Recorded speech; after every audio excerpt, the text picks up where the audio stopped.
Hey, what's up, everybody? How's it going? We got JDandy in the house tonight. What's up, Pudgy? Large, Disco. Let's see, Patrick, Grand Subject, JMZ, Dylan. He said if Rick isn't in the chat tonight, he is busy watching the Graham Patterson video at 0.25x Oh speed. yeah, that's like a 34-minute video or something. So. Yeah, I haven't. For that reason, I actually haven't watched it yet. Have you seen it yet? Yeah, I watched it today. I need to wait. I was out and about. Let's see. Blackball, Patrick, Muskrat. What's up? Oh, there's Rick. We got Rick. Pudgy said best intro ever. So those of you who don't know, this is channel member JDandy. Do you want to go by JDandy? And JDandy's fine. James is my real name. Yeah. So we got his bike here too, so we could show that. Garry, what's up? And yeah, we both rode Road Apple over the weekend, and then crazy on Sunday, I'm riding with Yeah. Ben, Aaron, Large Marge, Aaron, and Funny Brad, and we pop up to the bridge where we usually have a beer, and right when we pop up, JDandy's standing there with his bike. So 2 days in a row. I was just saying, I stopped in the shop earlier, and I was talking to Large, and he was getting me a Gravel King for the Peugeot project. But I was like, with what we did that day, I'm just thinking of anything that would have thrown us off by 30 seconds.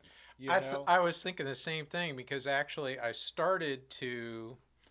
went down Mill Street and I was going to head out, and then I said, no, let me go down to the towpath first, and then I'll loop back around. So yeah, it could have been. Yeah, it was that coincidental that. Yeah, I know. When we stopped for our first beer too, it was like, I was like, this spot's good enough. There's some logs we could sit on, and I'm just thinking, if we went one spot farther, that would have thrown us off that 30 seconds where we didn't see you. Yeah, so. we got there.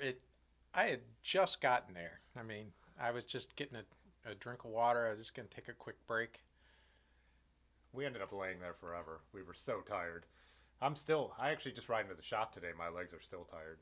Like, I really put it out there on Sunday. But, Malk's in here. Party Side said, I watched a YouTube channel called GeoWiz to prepare for all the maps. I'm sorry. I rode over here today, so I could only bring the one map. So I can't get too detailed into it. But we always have Google Maps. Yeah. And you are the second guest to have a physical map on the show. That's right. Flavortown? Yeah, Flavortown. Brad brought a physical map. Oh, Rick complimented my shirt. Aaron bought me this shirt. So. Rick called you the Prince of Discord. Oh yeah, we're the Prince of Discord. JDandy brought over some. Let's see if there's no way I'm going to get the focus with our faces, but Northwater Brewing from Kent's Electric Owl. They're 6% milk stout. It's really good. Yeah. Well, it's new, and so I tried it. It's on the way. I've been having a hard time finding enough stouts this winter when it's cold, because that's when I'm in the mood for them. And me and Aaron keep talking about how we haven't been able to get as many as we like. So I don't know what it is. And we are back to cold for a little bit. Mm-hmm. I guess we'll be in that kind of yo-yo. Yeah, now season. You never know now. Yeah. My dad was just reminding me, I talked to him on the phone, they just got back from Florida. He said last year in March we had 2 weeks of completely dry, warm weather. And I had forgotten about that. I'm like, I need to go back like when social media memories pop up and look. But he said like he has a yard that's like super swampy. He's like, I was doing stuff in the yard that I usually can't do till early summer.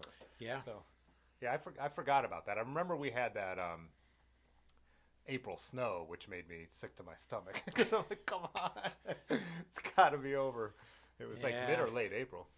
Yeah, we can still get hit, but it's better now. It's like now we've had the big thaw. Like tonight's ride was beautiful. Yeah.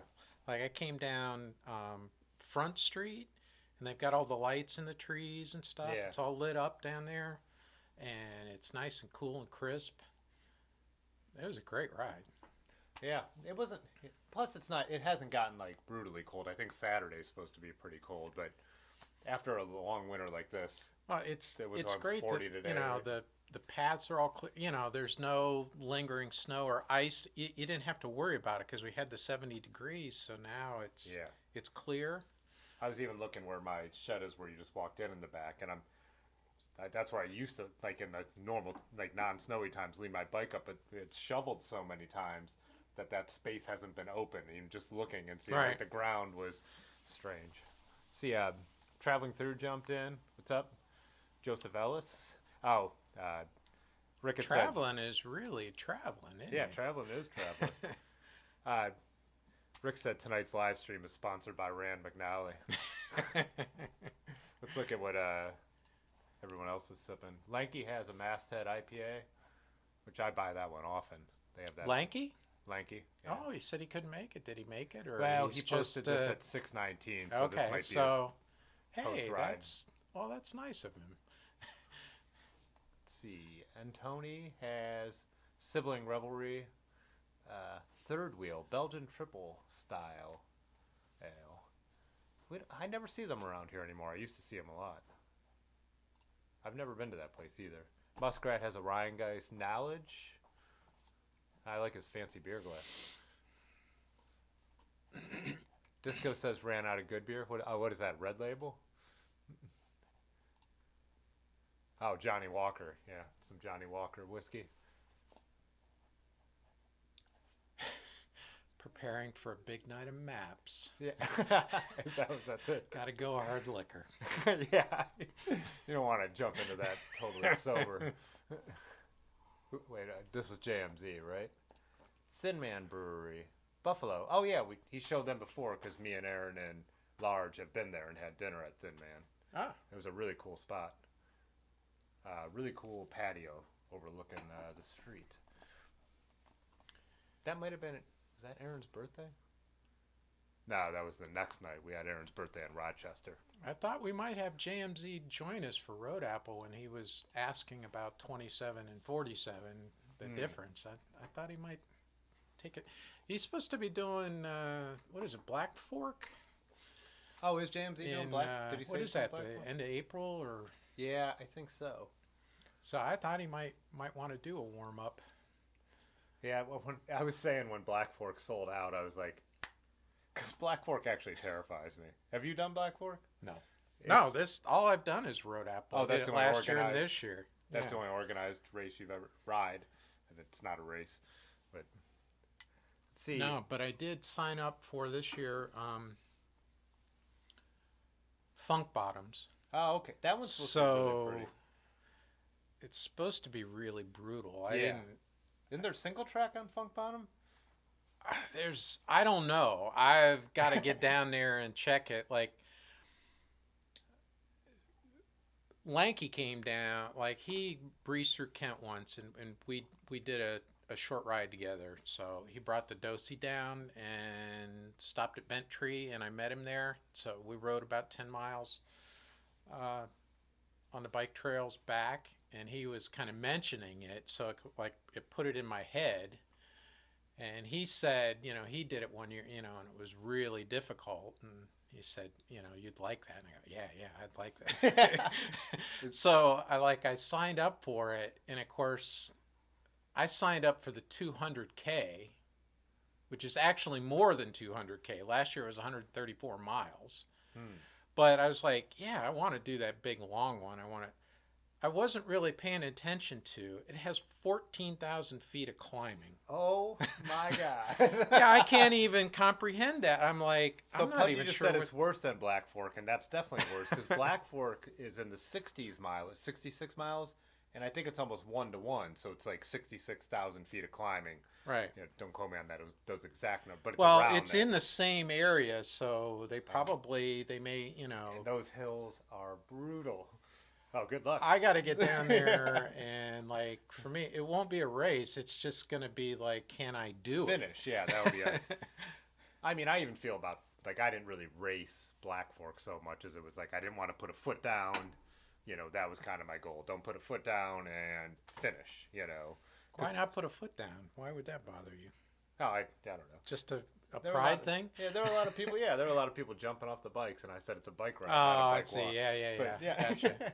just, I mean, it wouldn't have like, yeah, it's kind of like if I go and run a race, like my goal is not to walk. Not to walk. You know, I so got I'm not always racing. Let's see, we got a couple. Chris has jumped in. Chris said he rides past Paisley Park almost every day. Paisley Park. Did you bring up Paisley Park? Minneapolis? Oh, maybe there's some Minneapolis people talking. No, maybe? yeah. I probably know I missed a bunch of comments. Yeah. Yeah, people have conversations amongst themselves. Yeah. Well, Yeah. it doesn't matter what we're doing. Yeah. I always like that. It's great. Yeah. When I'm boring you guys come up with something better to talk about. Oh, Chris said he missed the intro. Who is this guy? This is JDandy, Chris. So from Kent. Are you always from Kent, or is that just where you live now? That's where I live now. I actually grew up in Portage County. Most of my childhood was, I was born in Ravenna. So Large Marge and I are Portage County bros. Yeah, Ravenna's the county seat of Portage County. But then my family moved to New York and, upstate, Schenectady area, Albany. And then I came back to Ohio, and then I've been in Florida for a long time. I've only been back here about 4 years, and that's when I took up cycling because I'm like 300 feet away from a bike path. Yeah. So I said, maybe I should look for a used bike and see if I like biking. Yeah, it's funny. And it started from there.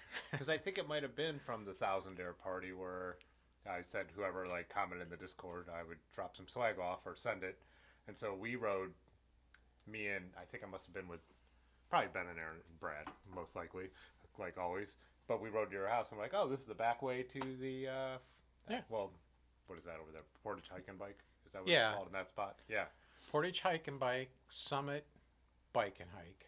I think it's how it goes. Yeah. It's Hike and Bike and Portage. Because I always think Freedom Trail because that's kind of what I always take to get to the Portage Hike and Bike. But yeah, so. Yeah, it's right there. I have the unofficial trailhead right there. And that's kind of the cool way too, because that is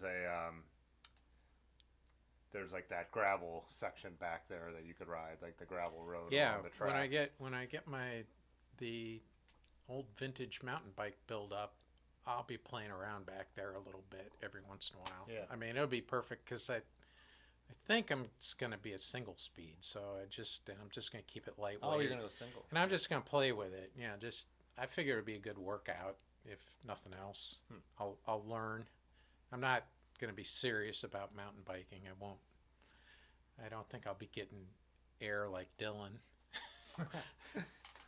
Alejandro, he lives by the bike path. And by the way, what's up, Alejandro? He was saying when he moved back to Ohio, he lives right by the bike path. Oh, Brad Z's in here too, the other analog maps guy. Well, yeah. Does he spend time in Tampa? Is it? I know he spent some time in is it Tampa? I know it's Florida and Spain, right? Yeah. And I have a sister in Tampa, and there's a bike path near her. And so if he lives near Tampa, he might live near her. So you didn't ride at all when you were in Florida? Mm-mm.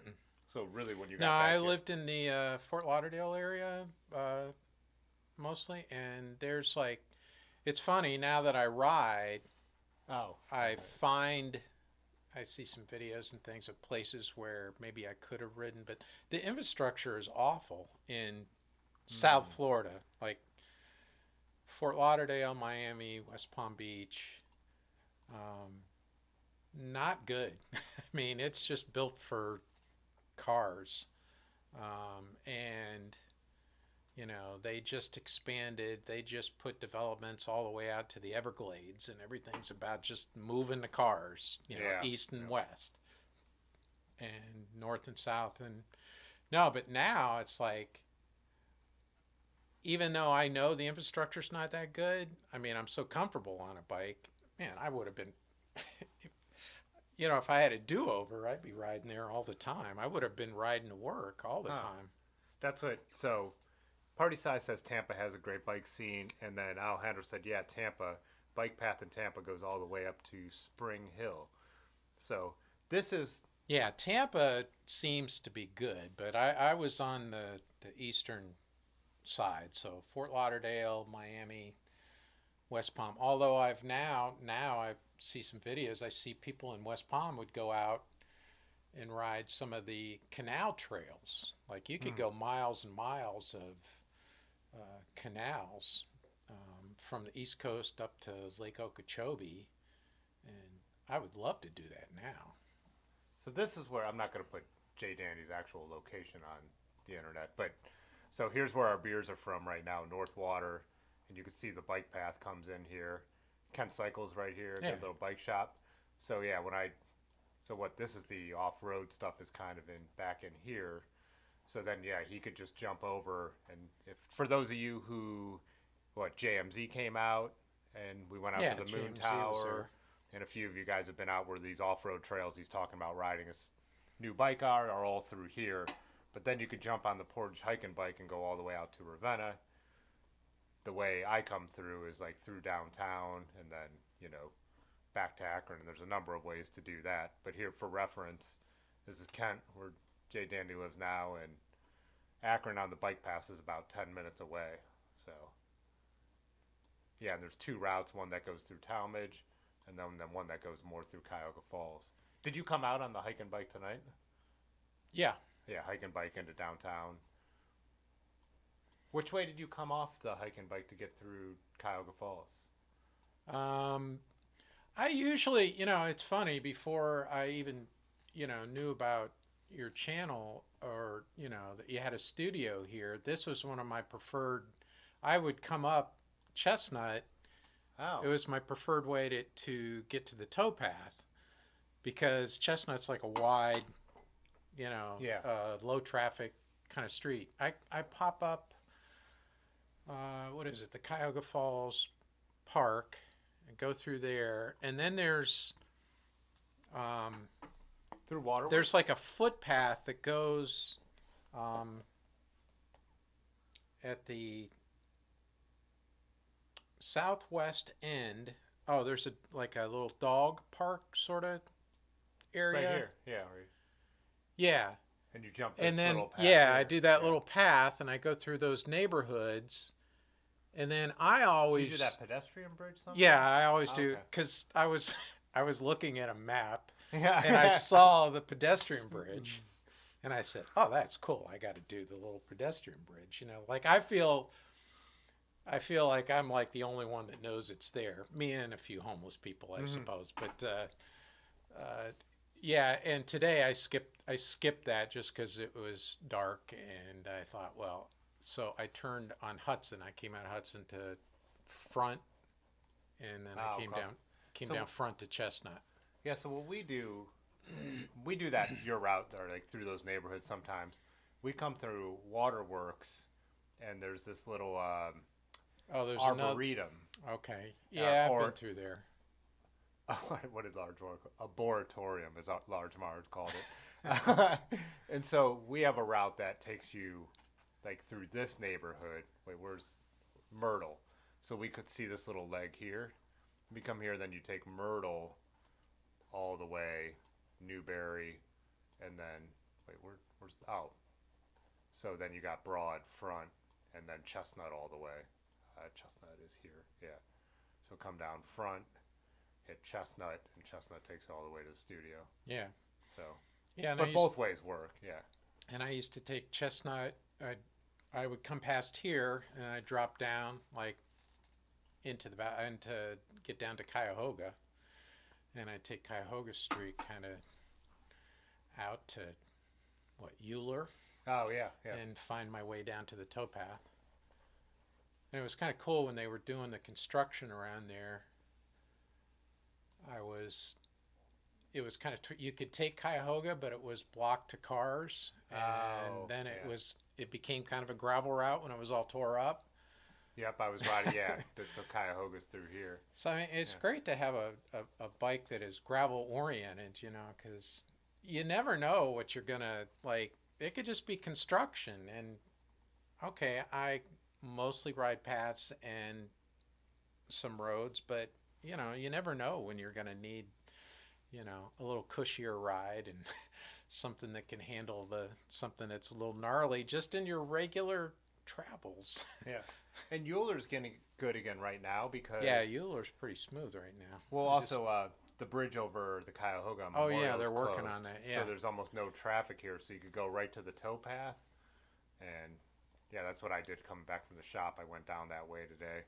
It was actually the towpath through here was totally dry. I thought with all the rain yesterday, but I think because this section only went in about a year ago, they reopened it, so they've rolled it so Right. much that it doesn't get soggy like other the older ones, like the Headwaters this weekend. Oh God, yeah. It's funny. It's one Headwaters. I don't, I was thinking with Road Apple this year. I knew it was going to be warmer, and the part of me was almost like disappointed, like because Yeah. last year it was 30 degrees and like blowing like hell, and I like the challenge. Yeah. It's like it's not something I want to do every day, but and it was warm, and I said, I wish it was going to be a little bit more difficult. Little did I know. It's funny because I heard you talk about when you got to the Headwaters, you were saying, it was kind of slushy ice. Yeah. And I think I was there, an hour since I did the shorter race. I was there before noon. When I hit it, there was maybe a little bit of crunch on the top, but it was ice. Yeah, I wasn't digging in, but just enough. Like it wasn't like slush. It was definitely ice, but I was getting just enough traction. That was something. Like I was all prepared. It's like, okay, I'm hitting the Headwaters. I'm gonna step on the gas, and I made the turn, and there's like an ice skating rink. Yeah. So it just became, all right, stay upright. It's frustrating because you just want to finish the ride. So what? The short one is just. Hell, I wanted to pick people off. Yeah. But that was. Yeah. Well, I know that's what I mean. I just want to go head down, like crush that last little bit, right? So here's this is my ride, so it's the whole, and you can see where we are in relation to, Kent and Akron, but. Yeah, the little extra loop at the top, that's the extra that Tim did, and then I did the lower loop. So it's kind of cool if you do the long one, or you do like all the same roads. You still got to do all the roads. But then, is it right here you turn onto the Headwaters? Yeah, you turn onto the Headwaters here. And it was paved because it's an old road for a little bit, I think. Maybe the first. Oh, there is a when you first mile. turn onto it. Yeah. Well, there's a little bit of pavement and it drops down, and then you hit the limestone. Well, usually it's limestone if it's not ice. Yeah. But there is a section before I think you get to Route 700 that is an old road. So it's like, in that section. And then, so no matter what ride you're doing, if you've ridden it hard, you're thinking like, now I just want to slam it home. But this became a mix of ice or fighting ice through. Or the mud. Yeah. The mud was worse than the ice was scary. Like you had to make sure you didn't fall, but then the mud, you couldn't hardly move. Yeah, it was. Yeah, it was, and you would try and find the line, like on which edge. There was no trail. line. There was no line. Yeah, I was trying to get to the edges, and I was surprised. I mean, I was trying to find some grass, and I just couldn't. It was just mud. Yeah, there was a couple sections at the end where I was able to actually. There was a gravel berm that you could pick up some speed on, but I should have been on your wheel then, because man, I sure couldn't find. I couldn't find any place that wasn't mud. Well, when I turned onto the Headwaters, and then when it got to where we first kind of got icy and soft, I passed Large Marge, and who I hadn't seen since mile 11. And he was on his zigzag, so they're not super narrow, but they're totally slick. And he was and I came by him I was moving way better. And Why he was he on slicks? Because he rode out there, so he decided to ride. Oh, did he? Yeah, so he was good for him. So he was trying to ride a bike that was more comfortable for the long ride. Awesome. And he did fine the whole way until the Headwaters, and he said I think he ended up walking most of it. He was still riding when I passed him, but barely. He was barely moving. And he was like, "This is not ideal on slick tires." And I was like, "It's not ideal on any tires, but I could imagine it's even worse on slicks." So yeah, I ended up, I think, beating him by a decent amount because he had to walk so much on that bike. And I was passing, I think, people who were doing the shorter route who were off to the side walking. Yeah.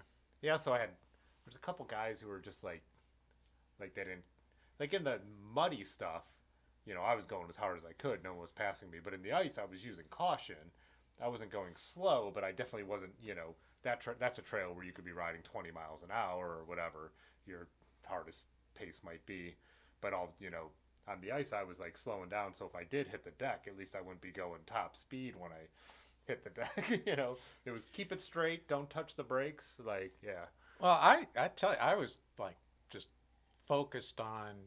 I wanted to do well, so I knew it was ice, but it was like just it is what it is. Just go it, stay in it. Like I wanted to catch people in front of me.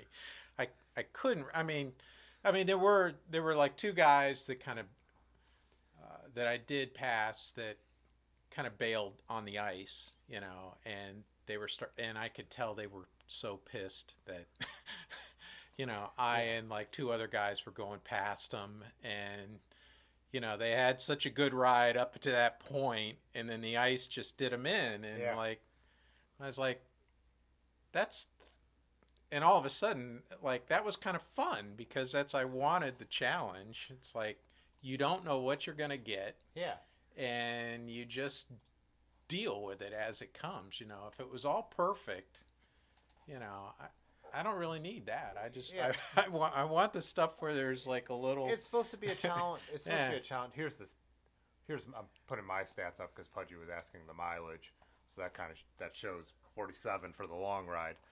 But yeah, Funny Brad was walking or had just finished his ride, and there was a guy who had like a higher end, more road oriented bike, and he was complaining about the end, saying we shouldn't have had to do that. It's like, this is the course. Yeah, the weather is just one of the factors. Like, right. One of the biggest, my favorite races was this weekend, Strada Bianchi on the pro race. It's white roads, and if it rains, it's just like that. You have to push through, and you get covered in it. It's like, the course. Like, if you're not into it, don't sign up. Like, yeah, last year it was a little more frozen, but it was below freezing, and we were dealing with wind. So you're gonna deal with something. You don't know what it's gonna be. And it's always windy out there. I was surprised with the mud. Yeah. On the good gravel roads, like I was. I was expecting to pick up a little speed there, and all of a sudden it was mud. So usually I would say the longer course, because you have those two, like you go north for a long time and the south it's just a straight line down. Yeah. You can get some speed going. There's no turns or anything. There's some rolling hills, but you can get some good speed. But I'm thinking like this year with all that mud, not necessarily could you. No. There's one this must be I'm guessing this is a long paved road that's all uphill. I guess I could probably tell by doing this. Wait, let's see. Oh, so it's this section, which is a long paved road. That's just not a crazy gradient, but all uphill. And that's one where I knew now from doing Road Apple so many years, find people to ride with before you get there. So there's a carriage trail you ride before you turn onto that. Mm-hmm. And I, went into the red to catch like a group of 5 people in front of me, like all out, like to drag myself up to this crew. So when we made that corner, I wouldn't be out there in the headwind climbing a slight grade for like 3 miles. So it was like, that's the kind of experience that paid off. But yeah, there were times when there was that one first gravel segment where we went up a hill that was paved and you hit the top and then it turned to gravel and it went totally soft. That would have been on. Yeah. And so there was a lot of times where you had to like throw your bike out in front of you to get a feel for what it was. And then you'd be doing a descent. And we were talking about this a little, I know, at the after ride, where you'd start to hit those. It had been all rutted up from the horrible winter. But it was scary hitting those bumps a little bit. Yeah, you wanted to let it go. If you hit them and you and you were in them, you had to so slowly move out because you weren't sure how slick the surface was gonna. So you couldn't just like cut out of them if you're doing 15 to 20 miles an Right. hour. You kind of had to hit them. Yeah, you tried to get away from a little, but you couldn't just make a quick turn. You kind of you had to hit more bumps than you wanted to. Yeah. I lost my If water. not, you were going to go down. I lost a water bottle and I saw a bunch. I was saying to someone, it might have been you, like early I saw a bunch of water bottles out there and I like in my mind because I'm in race mode, I'm like, stupid roadies. And then of course I get caught in one of the sections and there goes my water bottle. You've got some hidden roadie in there. Deep in the soul, there's a roadie that wants to come out.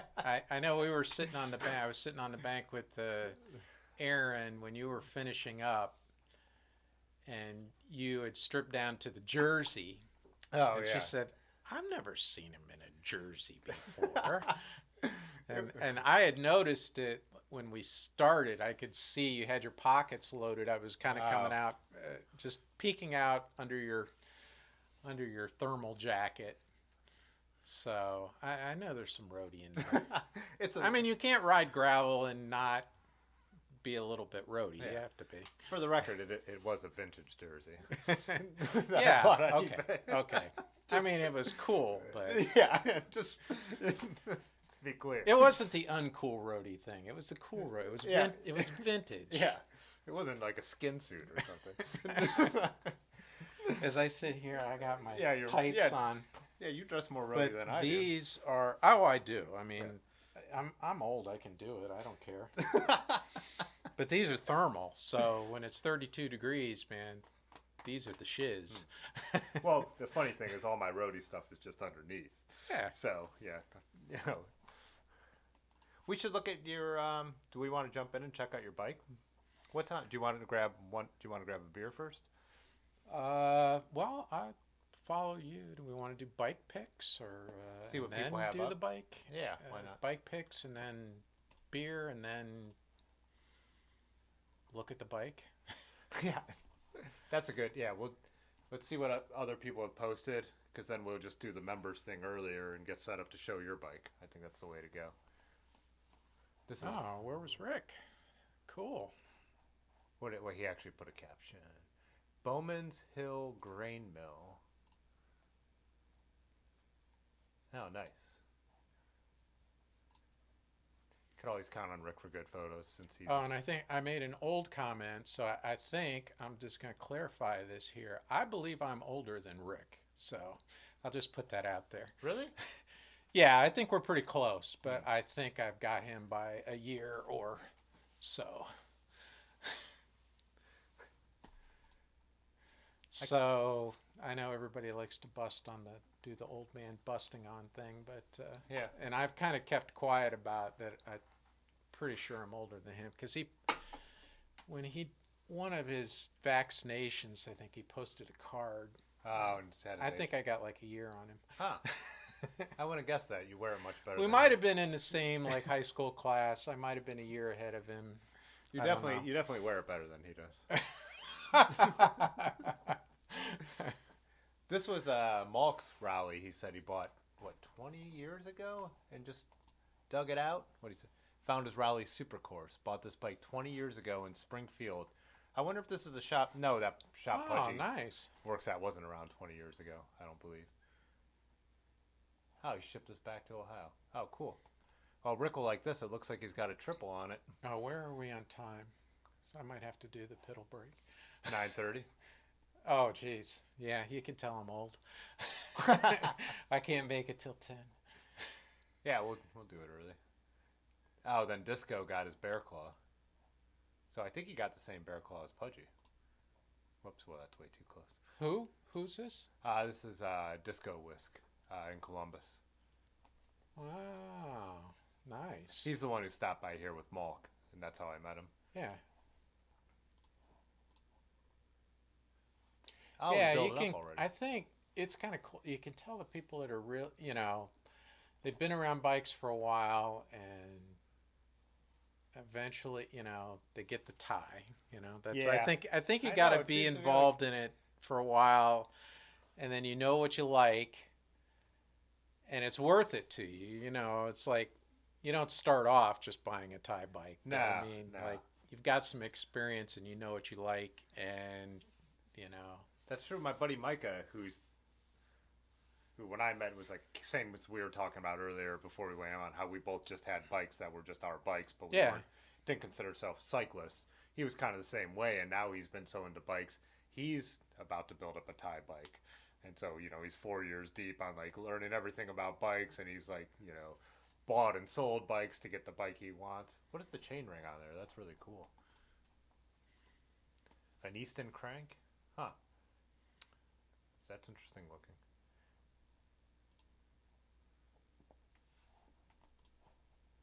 Yeah, I think you're exactly right.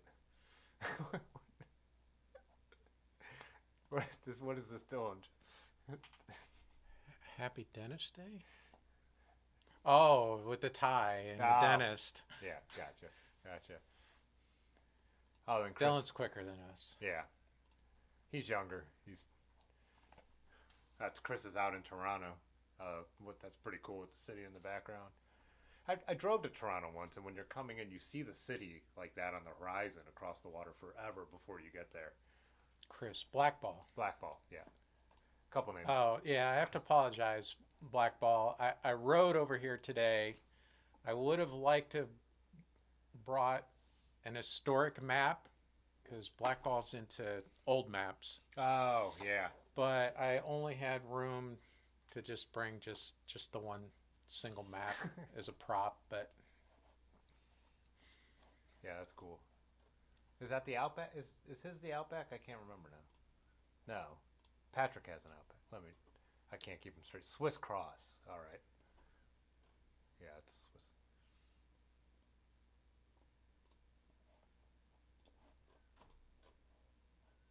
Nice. That's the bike. Why don't we take the break early then? We could grab a beer. Well, it came and went, but I could use a beer. All right, we'll do the members break early, and I did forget to update the video, but yeah, we do have a new member. That's the only one whose name's not on there, which is Matt Rigby. And also, thanks to members like JDandy and all the members. That's why I don't put the monetization on the streams anymore, so it's appreciated. Keeps us going. All right. Old maps. Great memory, JDandy. He called it. Yeah, we have some map aficionados. I would just like to take this moment to thank the channel members whose names you see on the screen right now. Their financial support really does make it possible to continue to grow this channel. We will be back in a moment, so it's time to crack open another tea packet and start letting the F-bombs fly. Thanks, everyone.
All right.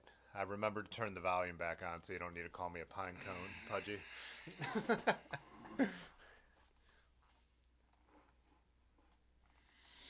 I was reading some of the comments. That's why I'm not saying anything. What is Pudgy's comment about try to break out the cocaine and roofies and see which one prevails? I think we missed part of that conversation. Must have. Yeah, we were just chatting too much. Oh, he asked if you just a number of comments about depends and Well, that's why I'm wearing the tights, man. Yeah. I got the pad. Yeah. Well, there was that article about Peter Sagan saying that pro cyclists now pee on each other. So I don't know if anyone. Oh saw yeah, that was funny. Yeah. Yeah, I think Lanky posted that in a Discord. Oh, did he post that one? Aaron Yeah. was talking about it too. So how Party Size is working to get his shirts out. Yeah, his new swag okay. out. It depends jokes, but I still average 15 miles an hour on Road Apple Roubaix. So Yeah, a lot of a lot of the Dirty River crew like party paced it together. They did this short one and they stopped at every stop and they stopped and had beers and they just like went and rode it as like a totally fun, chill ride. Which is one of the things I really like about Road Apple is that you could just do whatever you want with it. Yeah. It's not, it's I don't know, it's what gravel should be, like they say. I could see myself doing that, if I had more experience and like, but I'm kind of like, I did it last year and now this year I'm kind of like, I want to see where I am. And then once you're kind of comfortable with where you are, then, you can just party pace. And there's other events I'd want to party pace, but I like you were, saying how much you like it in your video about Road Apple Roubaix, and like I love it. And it's my second year, and I love it too because it's like, and I made the analogy of spring training in baseball. It's like it's the first one. It's so early in the year, so it gives you like it keeps you motivated in the winter because you don't want to suck when you get there. And then it's kind of like when you're done with it, well, that's the kickoff. Okay, now the weather's going to start getting better, and you can start riding longer. So, from that sense, it's a lot of fun. Yeah, and that's what, same, it's like, I don't do a lot of events. I do a couple that I photograph, so I'm working and I'm not trying to ride that, just riding that hard. And so it's like, this is one where every year it's like, this is a chance to go out and see how fast I can go. Like, and I'm not, like I said, I'm not completely turning myself inside out. I think there might be, but I am still, like I said, I'm still sore today. I'm still tired. I definitely put my body through an effort that I normally don't. So it's like one chance to do that. So it's like, that's the kind of cyclist I am in general. It's like, I could go and just ride with my friends and drink beers and have fun. But once in a while, I do like to see how I can go, Well, for me, I like to hammer. I mean, there's a competitive part to it. I don't expect to do all that well, but I do kind of, it's nice to be able to see where you are. Yeah. Look at the field, see what the truly talented people did up front, see where you fell. Yeah, some of those guys, people, they're doing 20 miles an hour average, and like on some of those conditions, all that, sliding around in the mud and stuff, that's amazing. But I improved, 2 miles an hour over last year. So that's huge. Yeah. So next year you can do the long one. Next year I probably will do the long one. Last year was the first time, so I just did the shorty, and then this year I sort of wanted to compare myself, and I've done that. So next year will be the long one. And that's what I do. It's an early season ride, like you said, like spring training, and every year I could go out and just compare it, and it's none of us are like that super competitive, but it's still nice to once in a while do it. I saw Alejandro asked if anyone ever has done a Grand Fondo.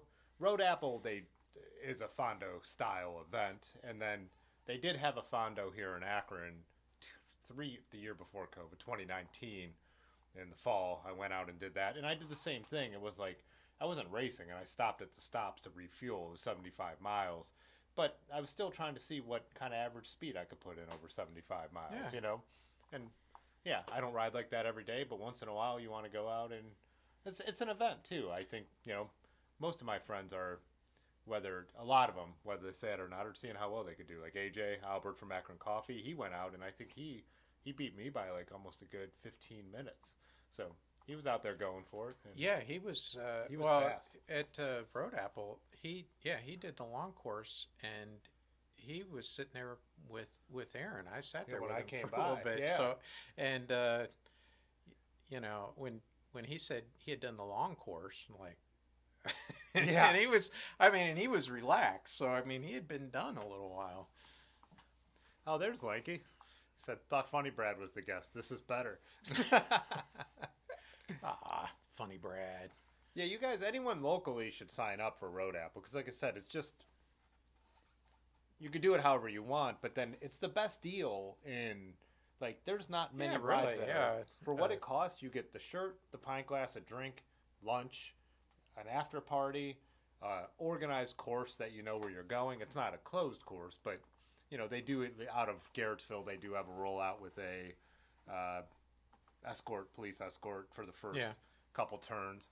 So it is really like, for what it costs compared to most events you'll see, it's totally worth it. I think it's one of the. That's why I say it's I one mean, of my favorites. you're always going to, that early in the year, you're always going to contend with the weather. But, Mhm. if, maybe some people wouldn't like that. But, it's part of the challenge. You don't know what you're going to be Yeah, dealing with, and that makes it kind of fun. and that's what I always say. I'm racing myself. I know I'm not winning this thing, and it's not a race that I mean there's no awards or anything, but they still Yeah. post results and they chip Yeah. time it. Yeah, there's, And they have we got a Strava chip. They record the time. Yeah. So, and they have 3 Strava segment challenges on the long course. With just one on the short course or 2? No, there's 2 because there's the gravel. yeah, I think there's one 2. by the Yeah, there's barn. just the one extra, what do they call that? Like Swine Hill Yeah. or Hog Hill or something like that out at the northern section. But yeah, there's 2 of them. But I don't do, well, I'm not on Strava, so I don't know what the Strava Oh, yeah. segments are. I did ride with GPS and I tracked my time, and there's no, Ride with GPS does have segments, but they're not the same segments. No, because people make Strava. Yeah. People make them. It's Whoever- user created. So Yeah. I just like to see who's like. It's interesting, and I was talking to our friend Scott Sheridan. I don't know if you've met him, but Don't think so, but maybe. he works at Kent, so he rides back and forth to Kent every day. Actually, so you probably passed him on the trails. But it's interesting. Like a lot of people around me are so much better at measuring their efforts. Like when I get to the hills, I like attack them. And so like everyone around me, I'm like dropping on the hills. That doesn't mean they won't pass me back at some point. But it's really, I guess it kind of surprises me that people who are riding above 15 miles an hour for a 47-mile event, and then I like hit a hill, there's almost never anyone who hangs with me. And I don't mean this like, this is not some cocky thing, because like I said, a lot of them might catch back up or whatever. But like I even had a guy who looked at me on the main hill, Heckle Hill, the really big one, and he was like, as I came up by him, he's like, we got an overachiever. And I'm like, I'm just trying to get off this thing, and that's Yeah. always kind of my attitude. It's like the faster I'm off this hill, the faster I'm done with it. So Well, I mean, you live here in Akron. You've got no shortage of hills. Mhm. I mean, it. can't go anywhere without climbing around here. Yeah. So I mean, you guys around here are just kind of used to it. I mean, just to get if you want to get someplace, you're probably going to be dealing with some sort of hill. Yeah, I can't get anywhere in town without cutting through the valley. So I'm always down, up and down, especially if I want to avoid traffic. I'm working on my hills. I'm not a good. I've found apparently I'm just not strong enough to get up quickly. But I think what happens is that I think I have endurance, so I recover. So I'm that guy that you pass me going up the hill, and as soon as we get at the top of the hill, I'm putting a hammer down because I recover fairly. I mean, for what within my range of ability, I go pretty quick on the, once I've gotten up there, Yeah. I just can't climb apparently, but I find too I'm if working on it. if someone climbs with me, a lot of times they'll fall back and recover. I built that. I don't know what it is either. I built that heart rate up, so I shift into harder gears and keep going. Like it takes no one catches me right away. It's a while because I don't like freewheel when I get up there. I always feel like you're already breathing heavy and like I can't just stop on an effort like that. You know what I mean? It's like if you go when I watch like cross country skiers in the Olympics fall over after an event, I'm like, if I just laid there after an effort like that, I'd feel like my heart was gonna explode. I feel like you need to walk it off, if so to speak, Right. or whatever that might be. So, Well, it's kind of like when you're going for it, it's kind of a psychological thing too. I mean, you kind of want to be aware of it when you get to the top. A lot of your natural instinct is to kind of let off, but if you can kind of crest that hill and keep going, yeah, uh, it kind of can, for guys that get tired, you can kind of get in their head a little bit. yeah. I used to do that when I'd run. There'd be a hill, and like that's whenever I'd see everyone's like mood be like, and I'm like, I'm gonna push through and try and like just mentally keep going. Alejandro said the only real hilly terrain in Florida is hosting the Grand Fondo in a couple weeks, San Antonio. When I was surprised though, because I made that video about being in Tallahassee, and it was similar, whatever. The capital sits like 300 feet above the rest of the city. Yeah, pretty much. Tallahassee is relative. Yeah, Yeah. has a few hills, but The city itself, once you're outside, it goes back to flat. but towards the coast. most of the peninsula is pretty Tampa, flat. yeah. Tampa's not completely flat. Yeah, and there are places. Well, if you live around, well, most everybody lives on the coast, either east or west, and Yeah. the hills you're dealing with are usually bridges. Yeah. Bridges going over water. Tampa. Okay, so I've flown into Tampa, but I've never spent any considerable time there. Oh, so it sits in the harbor like that. Yeah, the bay, Tampa Bay, obviously. This will put a right. Should there be a way to make that a map that shows elevation or not? It says terrain, but it doesn't do anything. There should be. All right, Oh. this time I am going to sneak out All while right. we're doing a map. We'll look at maps. Well, JDandy sneaks. Oh, do you know back in the? Oh, you'll find it's the room with the toilet. Okay. All the way back by the door. But yeah. Yeah, I've flown in and out of Tampa, but never really spent any time there. I didn't even realize how big Tampa Bay was. Yeah, which is huge. Oh, so Clearwater's the coastal city across. All right. I bet this is a nightmare for traffic.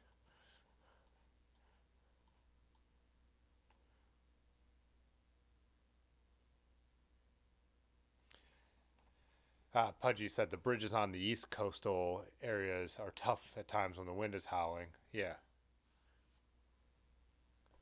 San Antonio is an hour north of Tampa, you said? Let's see. See if I could find it without typing it in. Oh, so Orlando area out to the coast is what I'm familiar with because my cousins live in Sanford. So, yeah, Cocoa Beach, Daytona Beach, those are all the places I went, Daytona, growing up. Cape Canaveral to watch the launches, NASA launches. Anyways, sorry, I forgot already that we were going to San Antone.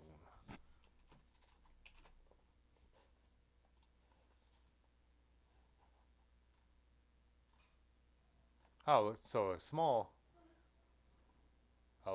place, huh?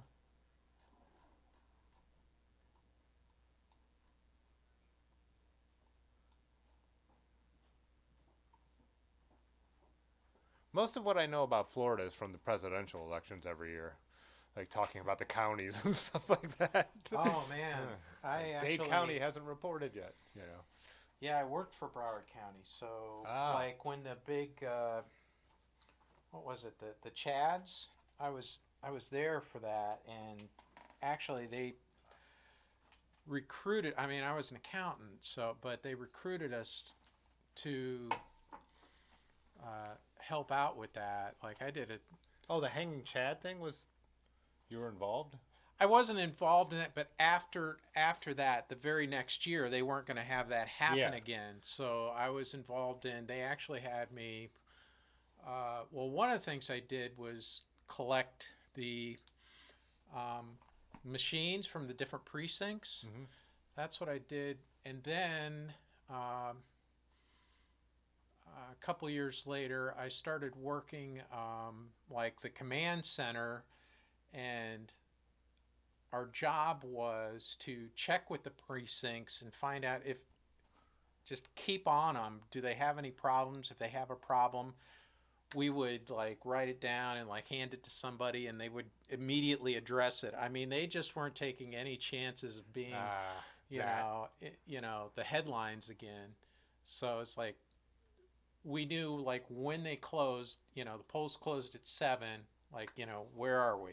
Okay, are you running into any problems? You know, I was like, and we'd immediately just jump on that. But it was like right after the hanging Chad incident.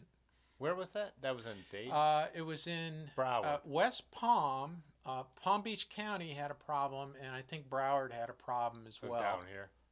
Yeah. And I was down in Broward. I know West Palm had a real bad problem with the hanging Chad thing. I think Broward did as well. There's that one famous, and probably Miami-Dade. That one famous photo of like them like looking like if it's a bubble, is it an intent, and all that kind of stuff. It didn't matter because the stacked Supreme Court decided it for Bush, and anyways, but that was such a bullshit Supreme Court decision. They even said after the decision, this isn't precedent. I don't know. Nothing after Trump, nothing bothers me. Yeah, that's true. I look back at what I thought was bad. Yeah. That was nothing. Yeah. Oh, you're right. Look at how, like you're saying, or maybe, did you say most people live on the, I mean, look at, there's like nothing. Oh, yeah. When you get up here around, north of Orlando, and you get up around Ocala, then it starts, there's some, it gets a little hilly in that area. Like, that's like horse country up there. Okay. From Ocala up to Tallahassee, nothing like around here or out west or anything, but it's not completely flat. But the coasts are pretty flat. People are asking me if Tallahassee is in the Panhandle, and I'm like, kinda. They consider it's right themselves, on the edge. But a lot of my Uber drivers were saying they identify a lot with Georgia and Tallahassee more than they do with Florida. They're southern, There is a southern, and there's pick a up the southern draw. For the people who live there for most of their lives. But then with there's 3 universities in town, so it's like a really diverse population. And it's funny because being where their super conservative governor lives, it's a super liberal city, like extremely liberal from conservative. Conservative shouldn't be a bad word. No, it shouldn't. It's modern conservative. Yeah. What? Like I said, I don't have a problem with the idea of some of the philosophies. I've said this in life a million times. Like when I'm arguing with politics or something with someone I don't know, I'm like, are we talking actual politics, or are we talking about the concepts? Because I don't have, like, we could have a political argument that's on concepts, and there's a lot of stuff in conservatism I wouldn't disagree with, in certain, because I worked on a farm for years, and I've seen, like, the ridiculousness of some federal regulations, but at the same time, if we're talking about the modern Republican Party, it's 2 different things. I don't even like, conservative, because it's, like the true, dyed-in-the-wool conservatives don't act like, now they're just playing to the base, and it's been exposed what a base we have. I shouldn't dive. I don't want to dive into this. So we're talking bikes. It's just 10 o'clock, so you're a little safe. Well, I didn't mean that they necessarily identified as, for Pudgy's comment, as like they're from Georgia. It's more of a, I think Tallahassee is definitely a southern. Most of the Panhandle, I think, feels pretty southern. It's a different vibe than Yeah. This is what we like. This is As what we you think come of as down, Florida. the interesting thing is that now where I was, it's like everybody's transplanted from New York. Yeah. In Fort Lauderdale, Miami, West Palm, everybody, has moved from New York down there. And same with with having cousins in Sanford, the Orlando area, like there's just all around. There's so many people around the big cities that are Ohio and northern transplants. The people who moved down there used to spend some winters down there and then just ended up never coming back. Tampa has some Midwestern, like that. The West Coast tends to have more of the Midwestern people and nobody from Florida is from Florida. I mean, everybody has moved there from somebody else. It's rare to run into somebody who was born there. Besides St. Augustine and a couple places, Right. It's not old. Yeah. And even most of the people living in St. Augustine aren't Spanish descendants. So, Right. So I love St. Augustine. I camped on Anastasia State Park. And then St. Augustine has some of the oldest buildings in the country. Still, they're historic. St. Augustine's really cool. It's cool, right? Yeah, with the park here, with the lighthouse, and then the city with that main street that has like buildings that go way back, and the fort too. Yeah, the fort. Yeah. Yeah, that's a nice little. Like I feel like the southeast coast is like kind of big city, kind of a lot of suburban, but there's a lot of people that millions of people living in a small area, and then you get up to St. Augustine, and it's like, this is cool. Yeah. Yeah, I toured the castle, walked through the city, the old gate in the city. I love history has probably become pretty obvious. Yeah, a couple of my vacations were before I was a cyclist, I'd get in the car and I just drove up the coast. I've been up both coasts and the Panhandle, and I just stopped where it looked interesting. Yeah. And stay the night and look around. And yeah, we used to go like a lot of our spring breaks. So we'd go to Sanford, and then, like I said, we would jump out to wherever, Cocoa Beach, Daytona Beach, New Smyrna. My cousin has a boat. Yeah, you always have to hit Daytona because you can drive on the beach. Yeah, that was such a... Even as an adult, I thought a novelty. that was kind of Such cool. a novelty, yeah. At Cocoa Beach, the intercoastal, one of my cousins has a boat out there. We slept on his big sailboat one night. And so, yeah, I going to Florida when the last time I went, I think, was 2007. But this is awesome. We've drifted right into maps. Yeah, so we are map heavy right now. Yeah, this is a map heavy episode. Everyone expected. And it just happened. We just kind of slipped into it. Yeah. No, they've been egging us on down there. Trust me. We should actually get into your bike. Yeah. We have it in the title. I think I'll do the same thing that I do is I'll put the mic your way, and you can kind of, I think we'll just start with the frame, and we could. Oh, let me get the. I need to get. Yeah, I can give a history. It's not. It's an interesting. It's film. not cool. It's not fancy, but it's mine, and I know about it, and it's what I learned on, and it's what I'm using, and by what people are into now, it's pretty cool. So start off with because the frame is probably the only original component, right? Pretty much. Yeah, I'll say that. I started cycling about 3.5. I'm like, it'll be 4 years in June. I bought this bike in like June of 2018, and it was like I lived 300 feet from a bike path, so I said I'd have a bike, and I didn't know anything really about looking for a bike other than try to get the size right. So I figured I needed somewhere between like a 19 to 21 inch bike, and this one was, I found it on I think I found it on Craigslist, and it was up in Willowick, up around East Lake. and I drove up, and it was a guy that, I mean, he said it was, I don't know why he told me. He said it was his dad's and he didn't ride it or something like it. But I could tell he was selling quite a few used bikes. So I don't know if that was the actual story. But it didn't seem to be really used. And it did seem like he knew what he was doing. So uh, like, he had given it an overhaul. So, like, everything was, like, shifting right and whatever. But, anyways, it was a hybrid. It had flat bar, uh, stock. It had. So this wasn't a true mountain bike. It was Garry Fisher, like a hybrid. It was, yeah. This was Garry Fisher during the Trek years. So during, I think, like most of the '90s. Well, I guess until about 2015 they phased it out.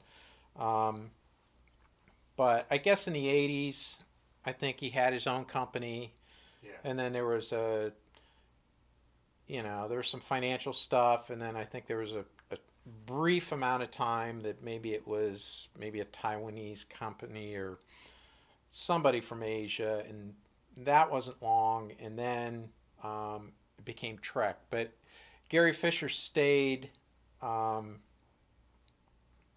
like it was its own brand, even though Trek was making it, so he was getting the financial stuff, but he was still doing the designing. Mm. So this is 1996, and this frame was akin to the Trek multi-Trek series. So like okay. the 700s, which was, we didn't call them gravel bikes back there, but the multi-Trek was kind of a gravel bike. So, um, but I've kind of checked the geometry on it, and the geometry on the Garry Fisher is slightly different. And it's, as I researched it, like I didn't know who Garry Fisher was. Like when I first got the bike, it's like they listed it as a Garry Fisher, and I said, well, that's a good sign that it has a brand name, Yeah. like Yeah. that they Yeah. think is important. Yeah. So I didn't know, I was like okay, so that's important. So it's probably an okay bike. It was probably a bike store bike. It's not a not a Walmart bike. Yeah. So, but then as I got it, I learned about Garry Fisher, and I learned the history, and I figured out like the geometry of it. The geometry is very, like I've compared it to some modern gravel bikes. I think like one that sticks out is like the Cannondale Topstone, Mm-hmm. because I think in the GB Duro, that was the one that Lachlan Morton rode. He rode a Topstone. And so I've compared it to that, and it's like the same geometry. Like, Oh, really? the head tube angle and the seat tube angle. Well, seat tube's almost always the same, but Yeah. like the chainstay length, it's 435. I see it's 71.5 head tube angle, 73 seat tube angle. Um, but anyways, yeah, it's like the multi-trek. I'm sure the frame was probably made in the same place, um, but slightly different geometry numbers. It's chromoly, uh, main tubes, and fork. I think it's high 10 in the back stays. It's kind of like they used to have vintage road bikes put in the main triangles were more expensive steel sometimes than the rear triangle. Yeah, but anyway, like I didn't know any of this. Yeah. I didn't seek it. It's the bike that I got. It worked. It had been overhauled. It was good to go. Well, it was good to go, except for I didn't know. But like, you buy an old bike. One of the things, like the wheels. One of the things that happened to me when I started riding was I started popping spokes. Well, that wasn't something that I knew to really check, but so it had, like, the spokes were kind of weak, and they were single wall Weinman uh, rims. So I went to my local bike shop, Kent Cycle, because they're right down the road from me, and I replaced a couple of spokes. And the mechanic there told me, he said, if you're popping spokes, chances are you're going to pop them again. And when you do that, For the bike you have, it's not going to be worth it to keep replacing spokes. You're probably going to want to get the rims. So uh, that happened again. And so I said, well, okay, I guess I need rims. So so I got these, and they looked up what was available and what seemed like, I wasn't going to spend a lot of money because, I wasn't a cyclist yet. Yeah. I didn't know, like, weren't a nerd yet. you're used to getting, jammed up by, auto mechanics and stuff. So, you kind of go in there defensively. Yeah. It's like, Oh yeah. so he gave me a couple of choices, and I ended up with these Mavic rims that are double wall and stainless steel spokes. And what I liked about it at the time was it seemed like it was more of a touring bike sort of rim. And I said, well, that appealed to me. I immediately I knew I wanted to ride farther. Um, and so I got these rims, and now I see they're kind of like marketed as a gravel rim. Chris So- Salto became a member. Oh wow. Who is that? Chris? Chris Alto. Yeah. Cool. Thanks, Chris. JDandy's Right. talking about his bike. Join New the, members. Join the Discord. Yeah. And so anyways, I got the rims. So that was immediately new, but everything else was stock, and I rode it that way for a couple of years. And just rode more and more and more. And I kind of knew that I wanted to go drops just because, like this time of year in the spring when I was riding, I could feel the wind coming at me. It's Yeah. like it would be nice to be able to kind of get down into the drops. So eventually, I kind of came up with. Decided to build. I got involved with the Ohio City Bike Co-op and learned some stuff there. And So what are the drops? the drops are salsa cowbells. Ah. I think it's 42 millimeters wide, about a 6-degree flare, so just a little bit of flare. And yeah, I was lucky. And I happened to be at the co-op. I was actually sorting some stuff, and I saw these salsa. I had actually that day decided I was going to get handlebars, and I'd pick some out, and I think they were like a no-name something or other. And then I was sorting something else. Those popped up. I said, "Can I take these?" And they said, "Yeah, sure." So I said, "Here, take these back." Wow. I took Those those. popped up at the co-op because those aren't. Yeah. Well, yeah. You never know what's going to pop up there. I mean, a lot of it's just, sure you'll get a old lot. stuff that nobody wants, but I'm sure you'll some get a lot for that phrase. some people don't know. Some people don't. Yeah, it's good that I don't have my glasses and I can't read. But Yeah. I'm surprised they haven't been dropping jokes about you never know what's going to pop up at the co-op already. oh, I'm sure. But This is the stuff that gets me in trouble. Now it's your turn. You're here. So I got the salsa cowbells used. Then I got I think it's a Bontrager stem that I also got at the co-op. I picked up like something from China, a threadless stem adapter, and I got the cranks are Those are Shimano 600, right? 600s. Yeah, the first I think the first of the Ultegra. They call it the tricolor. It's got the Yeah. green and a couple shades of blue. I sold those on a bike I had, and now I wish I would have torn the bike down and kept them. I love these. I mean, Yeah. I just think they look great. I got and the pedals. I think these are like BMX pedals. Someone named what they were. Do you know what they're The called? pedals? Odyssey Chalinsky? Odyssey pedals. Grand subject guessed. I think he guessed. Odyssey sounds about right. I know I looked it up. I don't know what it is Just been right looking now. up. I in the Zoom. Yeah, they are Odysseys. Okay, yeah. So I got those, and then the new parts. So I decided I kind of wanted to go the gravelish way. I wanted simplicity. I wanted to drop some weight, and so I ended up. Oh, and from the rims, I learned that okay, my hubs. It's a Shimano hub. I think it's. I want to say it's a Levio. At the time, I mean, I didn't know what was what. That's what they were, and they were new. So I mean, I wasn't going to buy new rims. You know. So, but I found like the limit was about I could go up to 10 speeds on that particular hub. I could put a 10-speed cassette. So eventually I found my way to the Microshift Advent X, which is really a pretty recent product.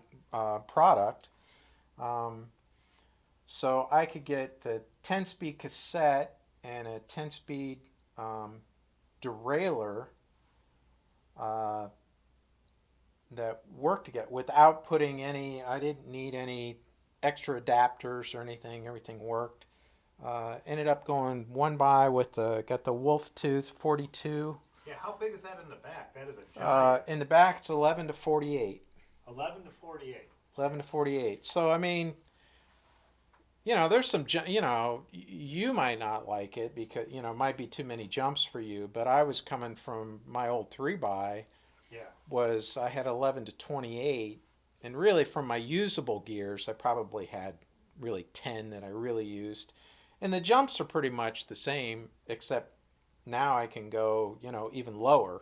Yeah. So, but it's like 11, 13, 15. So there's like, you know, two. And then it gradually expands as you go up. It goes 15, 18, 21, 24, 28, I think. And you said you're running 40 in the front? 42. 42. Yeah, that seems to do pretty well for me. I mean, 1142, you know, if you can pedal at a 90 RPM cadence, when you're going hard, that's not out of the realm of possibility. You know, you can get 27 miles per hour, so that works. I mean, Rick asked what your saddle was. The saddle is a Specialized. I think it's Specialized, right? It's a Specialized. I think it's an Advent. I don't think they make it anymore, but it has a cutout. Actually, the saddle before this, I replaced it. This is a one that I got off of eBay, but this exact saddle came in through the co-op, and I happened to be there when it came in, and I said, okay, yeah, I wanted to try the cutout. Oh man, because I was getting some numbness in the nether regions from riding before, and I got the cutout, and that went away. But it wasn't a good. It kind of developed a crack on the sides, but I liked it so much that I rode it for a long time. Oh, Avatar. Okay, Avatar. They're yeah. correcting. They know more than we do. Okay. Your own bike. All right. Well, they can probably read it, and I can't read it. Well, I'm nervous. I'm on camera. Okay. Yeah. And then I found this one, the exact same thing of what I had this winter, like on eBay. So I replaced it because I knew that I liked it, and so like this one is like hardly been used at all. So it's pretty nice. Anyway, so Specialized saddle with a cutout. Original? Are those the original cantilever brakes?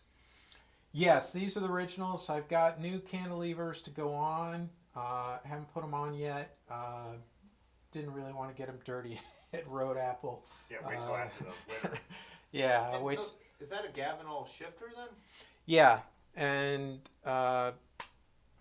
so I didn't really like the shifters. I think nobody does. That's one thing. Maybe they'll change that with microshift. They got kind of a bulbous head to it, and the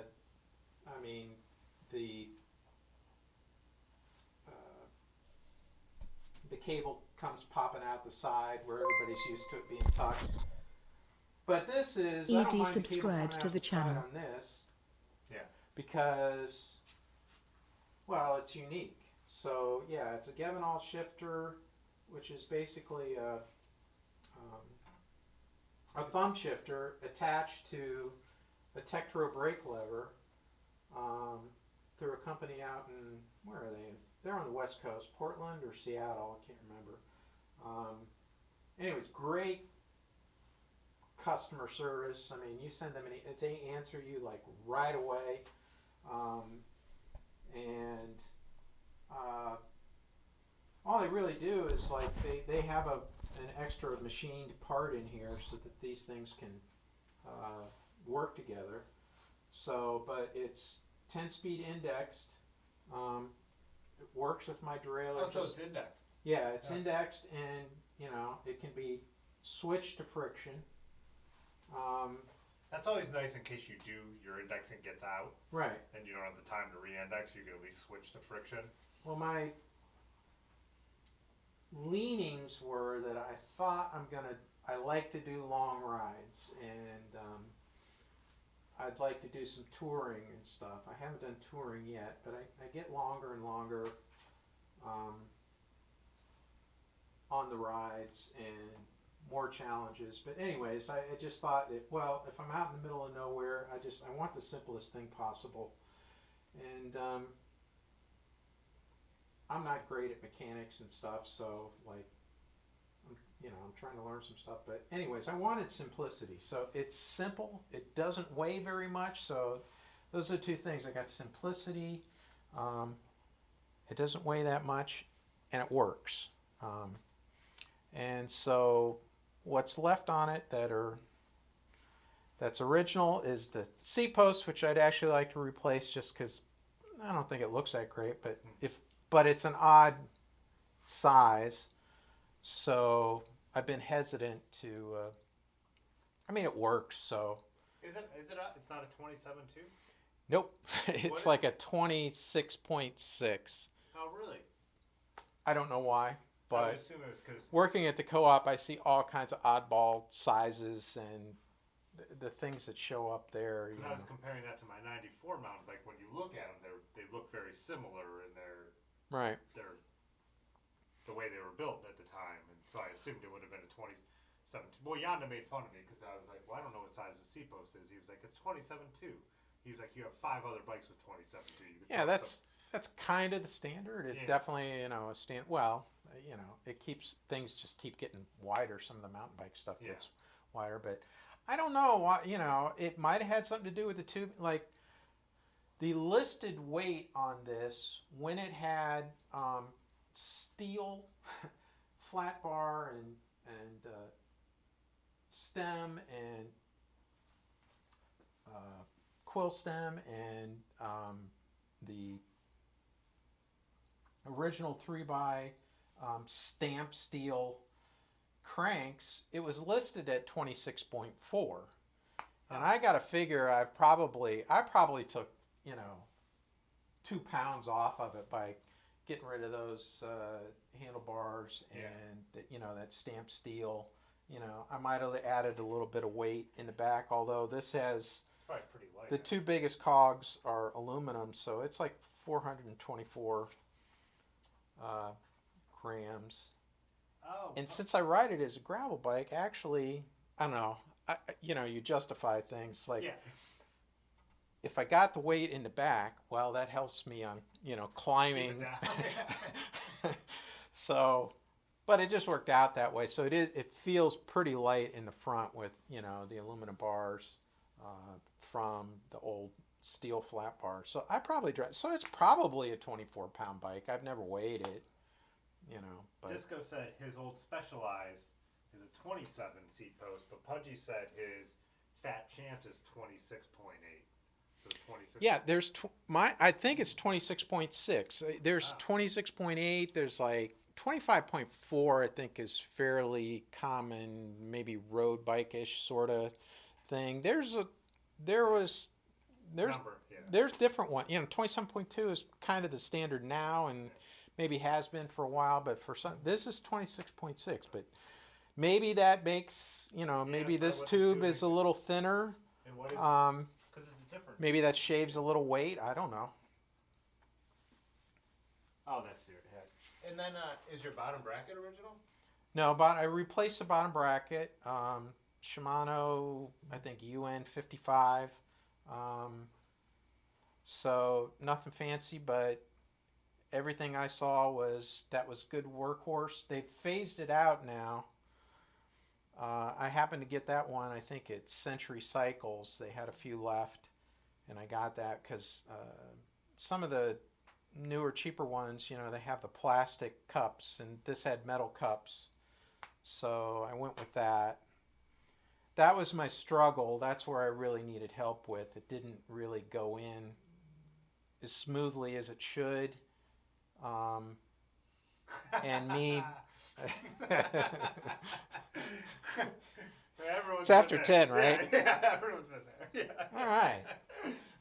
Hey, I appreciate the humor. And then, so that delayed I'm afraid to mess with it. And I was trying to get help at the co-op and everybody's busy. And so it's been different during COVID times. It's not like it used to be. So, I mean, because I volunteer there, they let me work on my bike there. But, you used to be able to it was easier to get help. And now you feel like, you're interrupting somebody from doing something. But anyways, I got help with it. I put one in a bottom bracket in my Road Apple Roubaix, the yellow bike over there, that I knew, I'm like, if this ever goes, the bike goes. Because it hit a point where I'm like, I'm halfway through, I'm going all the way. It's like, and I think someone had already retapped it because it would have been French. And so someone at some point switched it to English. And bottom bracket goes on that bike, it's a wall hanger. So, but you can, that's probably thick enough that someone could clean those threads and if you had to.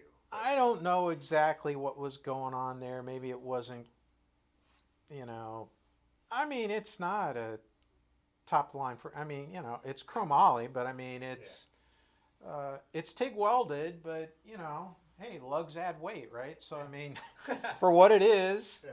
Well, Disco said more lube will help. No, I mean, well, anyways, I was very timid and hesitant, so I didn't force the issue. But then I got some help from the mechanic who,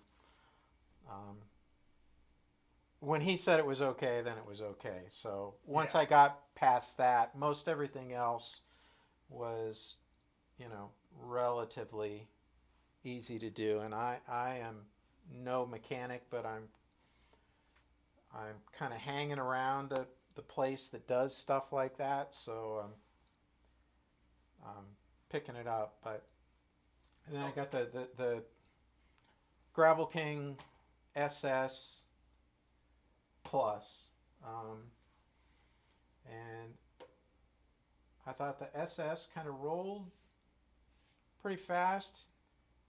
It's got a little bit for most of the riding I do. I think these are pretty good, and I went with the Plus because in case I want to hit some industrial gravel, just I don't want to get flats. I've decided and I'm running tubes because I don't know. Well, I haven't made that leap. This rim is not built for tubeless. I know some people probably do it now. Some people do it. I say don't. I think I don't know. I've seen people set up non-tubeless rims. They tape them. They make them tubeless. My whole thing is, if you're going to go tubeless, then make the investment in tubeless wheels. That's kind of my thinking. It's like you just keep learning, and and at some point you get comfortable with something. I'm not convinced the tubeless prevents flats. I really think it's the wider internal rim width that's preventing flats for a lot of people. Yeah. Like now if I lived out um, in Arizona where Patty and Rusty used to be, then yeah, sure, that would, yeah, you're going over those goat head things. It's weird when It I would ride work for that, but Yeah. around here, I'm not sure. with the gnarly stuff we ride. It's funny though, when I ride my non-tubeless bikes, I become conscious. So I never used to. I rode tubes my whole life, and up until Right. just a few years ago. And now that I'm set up tubeless on my gravel bike, when I'm on my other bikes, it enters my mind. So like, because even when we were touring last year, we were on our 200-mile overnighter. I had sealant start to squirt out everywhere, and it sealed itself. And so it is an extra peace of mind once you start to ride it. But I never worried about it before. I used to ride road bikes Right. on the industrial gravel, but once I had it, it does change your mindset. That like, I don't know. So Well, I didn't want to get into that. I just want to explain, that yeah, I'm running tubes. I didn't want to hack the rim. Rick just said tubeless is the devil's inflation. But it's not like I do see an advantage of being sure you can run lower tire pressure. That's what I do see that as party a size says it has more to do with comfort, which is running lower. that I do see that. think you're I right. don't think it's for me. I'm not seeing the flat prevention, unless I had a lot of goat heads I was dealing with. But around here, I don't think that's not my main concern. But sure, I do see. Apparently, they roll a little faster. That would be cool. But being able to run lower. But I run pretty low now. I mean, I'm running I think 47, 45. How Like- wide are those? The internal width. The tires. The tires are 38. So I'll run down to like 35 on my 42s now because they're tubed, Okay. which I don't think I would do if they were tubed. Yeah, well, I'm able to get down, and I've done the calculators like online, and it gets me about I think I had 47 in the back, 45 in the front. So, I mean, that's 10 years ago, people would have thought that was crazy. Everybody yeah. was. So You it's put in what it it's said on pretty. the sidewall. Yeah. Yeah. It says 60 psi. Put in 60 psi. Yeah. So, but I mean, it would be better. There's a lot of things that could be better, but it works. I understand it. Every step I've made, I understand it. I didn't just throw something on there. So Large. So we got into the debate, so it already happened. So you want to sit back down? Yeah. no, I'm just grabbing a beer. So Large said tubeless has saved him from about 1,000 flats, but knowing how Large rides, that's probably true. Yeah, that might be a difference. Lanky said never flatted on tubeless, but I've also flatted 3 times on tubeless. So I've thrown a tube into my tubeless tires 3 times. Once was my fault; I let them wear down too far, so whatever. But 2 other times I had mysterious flats on tubeless, so I still had to deal with putting tubes in. Well, yeah, I didn't want to really start the debate. I probably didn't do it well, but I was just trying to explain. These rims aren't built to be tubeless, and I haven't made that leap, and I haven't had a problem. I mean, yeah, and a couple other people are saying the same thing. So it depends. I mean, everything depends. I mean, there's so many factors. if I was going to buy new rims, I'd buy tubeless ready rims, and that's what I would do. And at some point, maybe I will. But right now, I'm saying this works. Yeah. This Same bike with- works. Same with my Marin build. I'm going to use Pudgy spins here that he gave me, and it's going to be tubed. Eventually, if I have Dirty River, build me up a new wheel set for that bike down the road. Say I'm riding it all the time, and I want to use those for something else. I'll go tubeless if I'm going new. But yeah, I don't put tubeless on vintage bikes. Yeah, as you get more nerdy, you realize, well, you start to get into things that, you don't have to have tubeless to ride a bike. You don't have to. I don't know. you don't need 10 gears, you know, Yeah. you don't need a lot of stuff and it works, but eventually, you know, but as you uh, learn about it and you ride and you know how you ride, Hmm. you know, you can kind of customize it to what you do. And with my not what I know now, and from having ridden and not making the leap right away, like, you know, I rode it stock for except for, you know, the rims for, you know, almost 3 years before I did this. And then it was like, but I knew what I wanted then. I knew, Hmm. um, and I got to say, you know, and I've got no complaints. It definitely, it's as, you know, it's probably as light as a newer um, steel frame gravel bike, probably lighter than, you know, a lot of them. You know, a lot of steel bikes tend to be overbuilt. Um, but anyways, okay, that's my bike.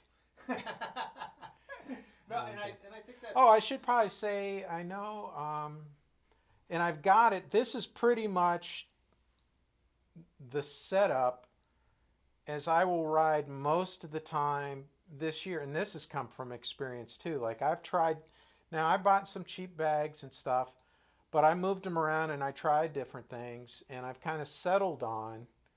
I've got my toolkit on the saddle, and then this is actually the first um, ride with this new handlebar bag. So I've decided I wanted a handlebar bag, um, and uh, it's 2.5 liters. So I know some people like to carry a whole bunch of stuff, or they need room. I don't feel like I need a bunch of room, but I didn't want the roadie 1 liter sort of thing either. Like, Yeah. No lanky bags here. yeah. So I mean, I hope, you know, I don't fill this thing up. The idea was to be able to carry a few things and have space if you need to put something else in there. And then, but you know, I might move the light around and might What shift bag this is a it? little bit. It's I think it's called Post Carry. It's Post, and I think it's called Post Carry as a company. I think it might be a Taiwanese company, but they make uh, they make some good stuff. They make bike carrying bags. I think was kind of their first thing. So you know, if you're taking your bike on an airplane, that was like one of their first products. This is pretty well made. It's magnetic here, and then it's open. It's got a couple of side pockets. But anyways, this is the first ride. I just put this on today. I haven't.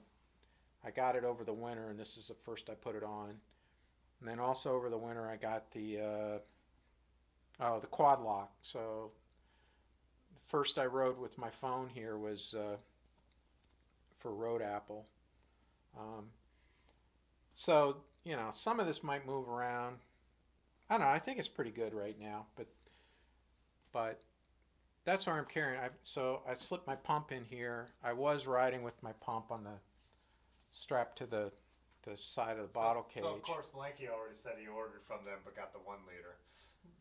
Yeah, he was asking about that in the Discord about a bag, and I said I had gotten the Post, and I thought he might like this. The 1 liter is like a new product. I thought he might like that, but you know, I'll teach his. You know, for your type of riding, that's what you want. For most, as I'm kind of saying, you know, for most of my riding, I think this will do. And if I'm doing a tour or something, well, I actually have other bags I can slap on here, but this will probably be, you know, my standard. That'll probably always be here. I'll always have my light. JMZ said, "What about kit? Do you like running MAP? MAAP." It's joking. MAAP? No, I don't care about. I know it's a joke. You're getting like me now. You're thinking too. You're overthinking it. Yeah, but anyways, that's my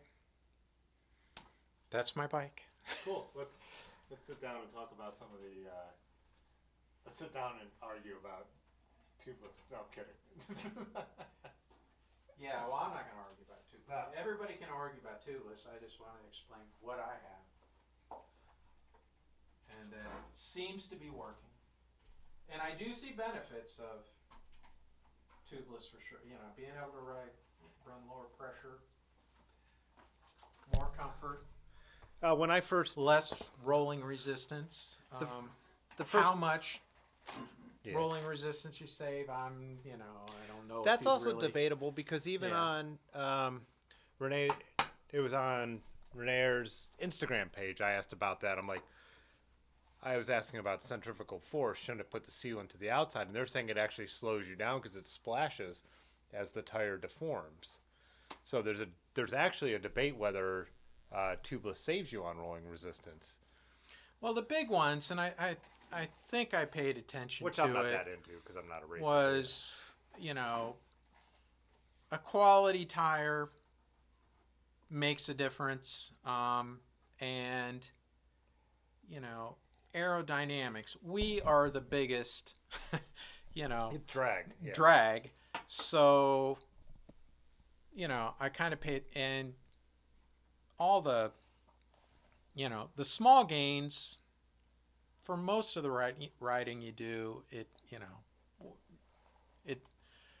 it's not important to me, I guess, it's Yeah. like, but, I do pay attention to it. I do make a point of I don't try to carry stuff that I don't need. I don't add any extra weight. So everything on there has been thought about. Like, I'm not just throwing stuff on. There's stuff that I think I need or, can use. And, there's a function to them. And, even that handlebar bag, I mean, I did think about drag. There are other bags that could be, maybe a little bit more drag. They I say think in that's the front, it actually works like a ferrule and is actually like carrying stuff in the front doesn't slow you down. It actually because like you're saying the shape. That's my general feeling. Whether or not it's in aerodynamic, because if you've seen the way they're going too, from making stuff super skinny like the Hope bike that they used on the track with the wide that crazy fork, and it's to guide the wind around. And they say Right. the same thing about front bags are actually, and front panniers are more aerodynamic than rear panniers, which you wouldn't think, because it starts to, that. I mean, there's all this kind of stuff. Well, this was the maiden voyage riding over here, and I got to say, I didn't even hardly notice that it was there. And other bags, I've noticed them. I noticed them. I try to get with this bike is like, I don't want to notice it. I don't want to hear anything. I don't want to be thinking about anything. That's like I tried. What? This is a comment. I carry so much shit. I have my old high school. Yeah, I hockey know. trophy He's in my I saddlebag. see. He I've is seen. so low. Like, I mean, he I lives ride in a large city. I mean, and I know he likes to get out into some dirt, but I ride with you're more not that stuff. far away from population. I mean, it's not Yeah. a survival. Yeah. I carry more stuff than I used to though. I've actually gone the other way. I'll put my. Well, you guys are photographers. You're going to be carrying, Well, your exactly. camera That's- gear and stuff. So you need more space. and especially in the winter, because we stop and hang out outside, so that's a different thing too. So I almost all winter long I had my Zeitgeist on, taking up the full bars. But I have a down jacket in there, 4 beers, whatever. Yeah, well, that's Yeah. that's the riding. I'm saying for most of the riding, if I knew I was going to need more stuff, I would use something different. But I said for most of my riding, that'll probably do it. I mean, Yeah, and I think that's you said this when you were describing like the running the wheels you're running and the tires. You're like, this is what works for me, and that's what I always say in any video I make about what I'm like when I'm not like a goofy Peugeot build or whatever. I'm like, it's about like my gravel bike is about what works for me. My main bike is not about. I'm not saying you should do this. I'm saying this is what I like. I still like I still like 2x on my gravel bike. And I know that's not the common thing now. That's fine. But it works for me. It works for the way I want to ride, you know, and that's the big thing is like everyone, I love how we all like to chat and I like hearing all the different point of views and I take them into account. And then if I still decide something works better for me, I don't stay though like in a locked in mentality. Yeah, know? I'm not coming from close gear ratios, you know, and when the the jumps on the cassette for me now are pretty much the same I had on the 11 to 28 3x. So for me, I don't know any different. Now, you know, could I have used a closer gear ratio at Road Apple this weekend? You know, maybe, you know. But if you're happy with your cadence, it doesn't matter then, Yeah, but, you know, I'm comfortable with it. They said Rick approaches a 5-mile ride like Mad Max.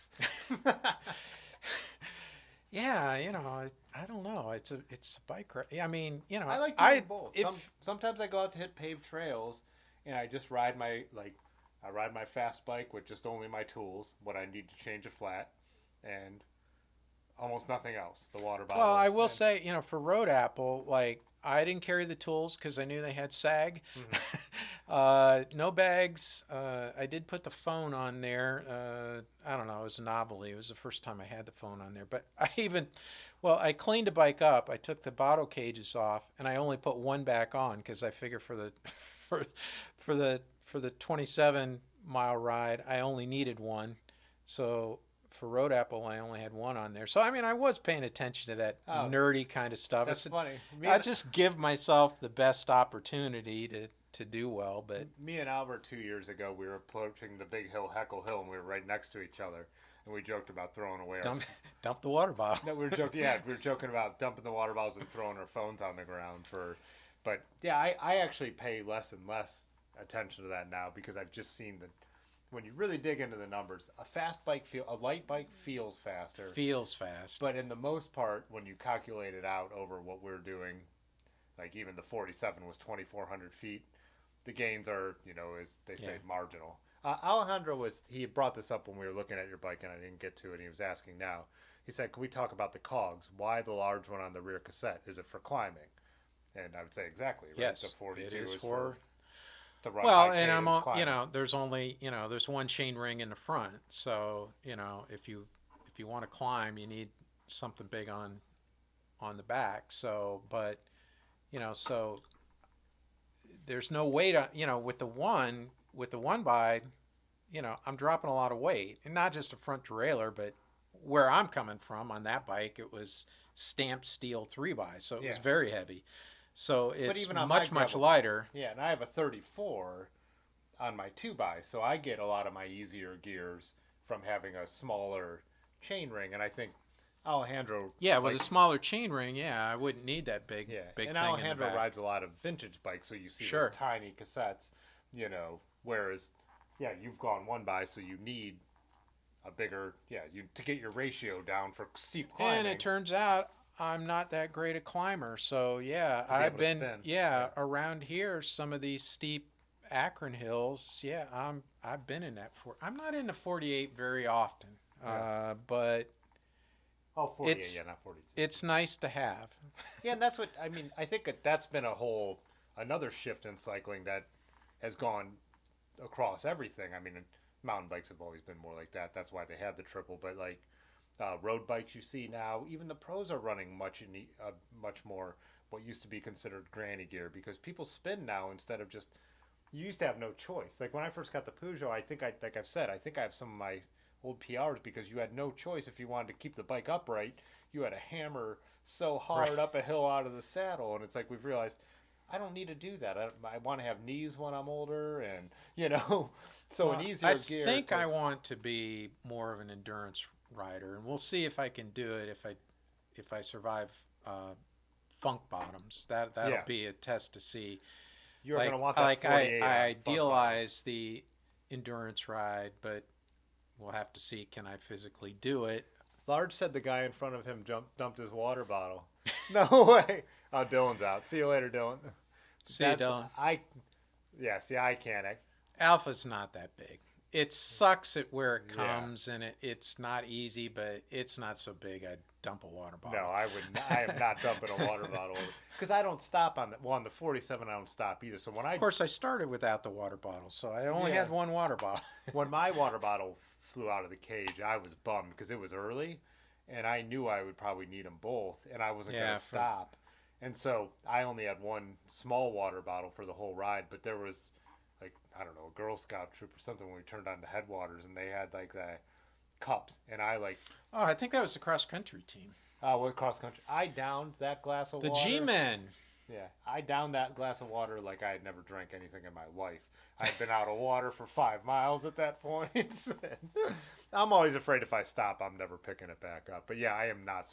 One time I was climbing a hill early on in my getting more into cycling, and when I used to care about weight and watch GCN a lot, I thought like, oh, I'll just drink this water so I don't have to carry it up the hill. Then I realized, well, that's not really changing the weight equation anywhere, you know? Right, yeah, Get yeah. it from one thing to another. I always do, like you're saying, feeling fast is fast, and sometimes it's nice just to have the bike not weighted down, and you could just feel the way you could Oh, swing yeah. it around. Yeah, it felt good to not, I mean, to not have the toolkit on there, nothing extra. It was 1.25 pounds when I took the fenders off. So, I mean, it felt really fast. But I have learned in the winter riding, man, those fenders were darn nice to have. As soon as I took them off, you go through one mud puddle and it's like, you go, oh yeah. I used to think I didn't care about, getting a little wet because, If you're on a long ride. but yeah. I put the clip-on rear fender on for Road Apple, and I was glad I did because it, Clip-on's not the same as the full, though. No. I don't think. I think the full, there really is something to it. I mean, Huge they're difference. fiddly and whatever, but, they're a pain to set up, but No, you're they 100% do make right. a difference. 100% right having the full coverage, but just like as the British call them, ass savers for like just something to move around between bikes because Yeah. I have multiple, and yeah, the front fender to keep your feet and your drivetrain from getting soaked and gritty all the time is a huge thing too. I'm just saying for Road Apple on a bike that I don't have room for fenders, just to clip that one on, I wasn't worried about the weight. I'm like, I would rather be dry because it does keep, because it wasn't raining and the roads weren't that wet. It's just enough to keep my butt from getting wet over the 47 Yeah, miles. that mud was wet. Yeah, it was dry, but Yeah. it was still muddy. What did Andrew say? Oh, matter can neither be destroyed or created. Yeah. That's me drinking my water bottle before I head up the hill, thinking that's going to save me something. Rick, well, I think you've Lanky said he liked you because we were talking about all the weight stuff. So, well, not liked you, but he was like, now he's speaking my language or something along those lines. Yeah, I pay attention to it. I gotta say, I probably for most of the riding I do, like I probably here's lean roadie, but I don't. I'm just someone who rides a bike, and a gravel bike makes a lot of sense to me, though. But a gravel bike is a version of a road bike, so I don't not pay attention to it, but I figure out what. If I'm just doing if I want to go fast, I would take everything off of it and go. It does feel better to, when it's lighter weight. I mean, when I started riding, I didn't know how to fix a bike. So I didn't carry any tools. I just brought my phone. Yeah. Like I wasn't going out in the wilderness and stuff. Like I added my tools as I felt comfortable that if I needed to use it, I would actually know how to use it. Yeah. It wasn't, and I shopped around a while before I actually got, a pump, and then I got one that I did pay attention to. It's small. It's pretty compact. It doesn't weigh very much, so. Rick said if he wants to go fast, he rides downhill. Muskrat asked if I ever climbed Cadillac Hill. I have a number of times. I don't know. Did we do that? Have you done that? I did it in the Otis Roubaix. Oh, and Otis Roubaix, I need yeah. to get back, and that's Yeah. a hill that I want to work. So I guess I have. I've never gone One fast pass up at it, but it. I've made it. I make it up about a quarter of the times I try. On the Otis Roubaix, I was playing with clipless, and the one thing I noticed early on with, where I wasn't experienced enough yet, and I climbed Oak Hill in the valley. Oh yeah, You go up Everett, and a lot of people, and then that kind of paved as Oak Hill. And I started going. In the valley, I think we were talking about. It's pretty. Yeah, it's very. It's not long, but it gets pretty damn steep. And I was going up that thing clipped in, and this overwhelming feeling. I was so afraid. I don't know. I mean, it's just like I thought I was gonna, because you're going so slow, like I'm gonna tip over and I'm not gonna be able to clip out, and so I actually was going about halfway up that hill. I unclipped one side, but kept on pedaling with my heel, and so like now I'm sure as I use them, I will, or if I use them again, I will get more comfortable with it. But I knew I was nervous about steep climbs, so for Otis Roubaix, I put the flats on again. And I went up Cadillac Hill. About halfway up, it got a little gravelly, and I lost traction, and a foot went down, and you're like, okay, it's so steep, I can't get going again. But then I was looking at it, I go, oh, it's kind of wide. So I turned the bike sideways, and I got a little momentum, and I was able to kind of get back up there. So I kind of felt good about that. I was like, to make it halfway up and stop, and then still be able to make it. Yeah, I don't think I'd stop. It's hard to get momentum when you're on something that steep. There's a place we camp around 4th of July, and I was riding my truck over there, and I have those gate straps on them, and I had kind of the same experiences clipless, whereas those things scare. I've never used them, but they look scary to me. I love them for just they're great for touring because your feet we're not doing anything crazy, but this campsite is up a huge, gnarly gravel climb, and we were all or a few of us were trying to see how we could do, and I had my musette bag with the beers for the night. They swung around in front, and then same thing. I'm in the easiest gear, and I wanted to flip my foot out of the strap and flip the pedal upside down in case I needed to put a foot down so I didn't tumble. And same thing, like in that moment, I'm like, I just wish I was on flat pedals, Since I've been riding the flats like all winter long, I decided to put those on just because like I was going to take that bike out and maybe some, there could be ice, could be wet.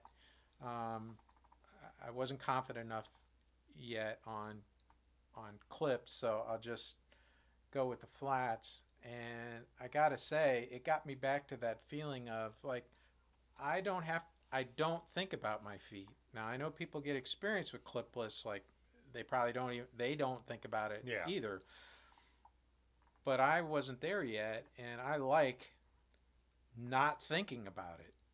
And I've kind of become convinced I'm not seeing a huge advantage performance-wise from clipless. I think for a lot of people it's a feel sort of thing. It's a feel, and I also like the foot placement. So I don't ride clipless, but I have a lot of bikes with cages, which make your feet have to ride.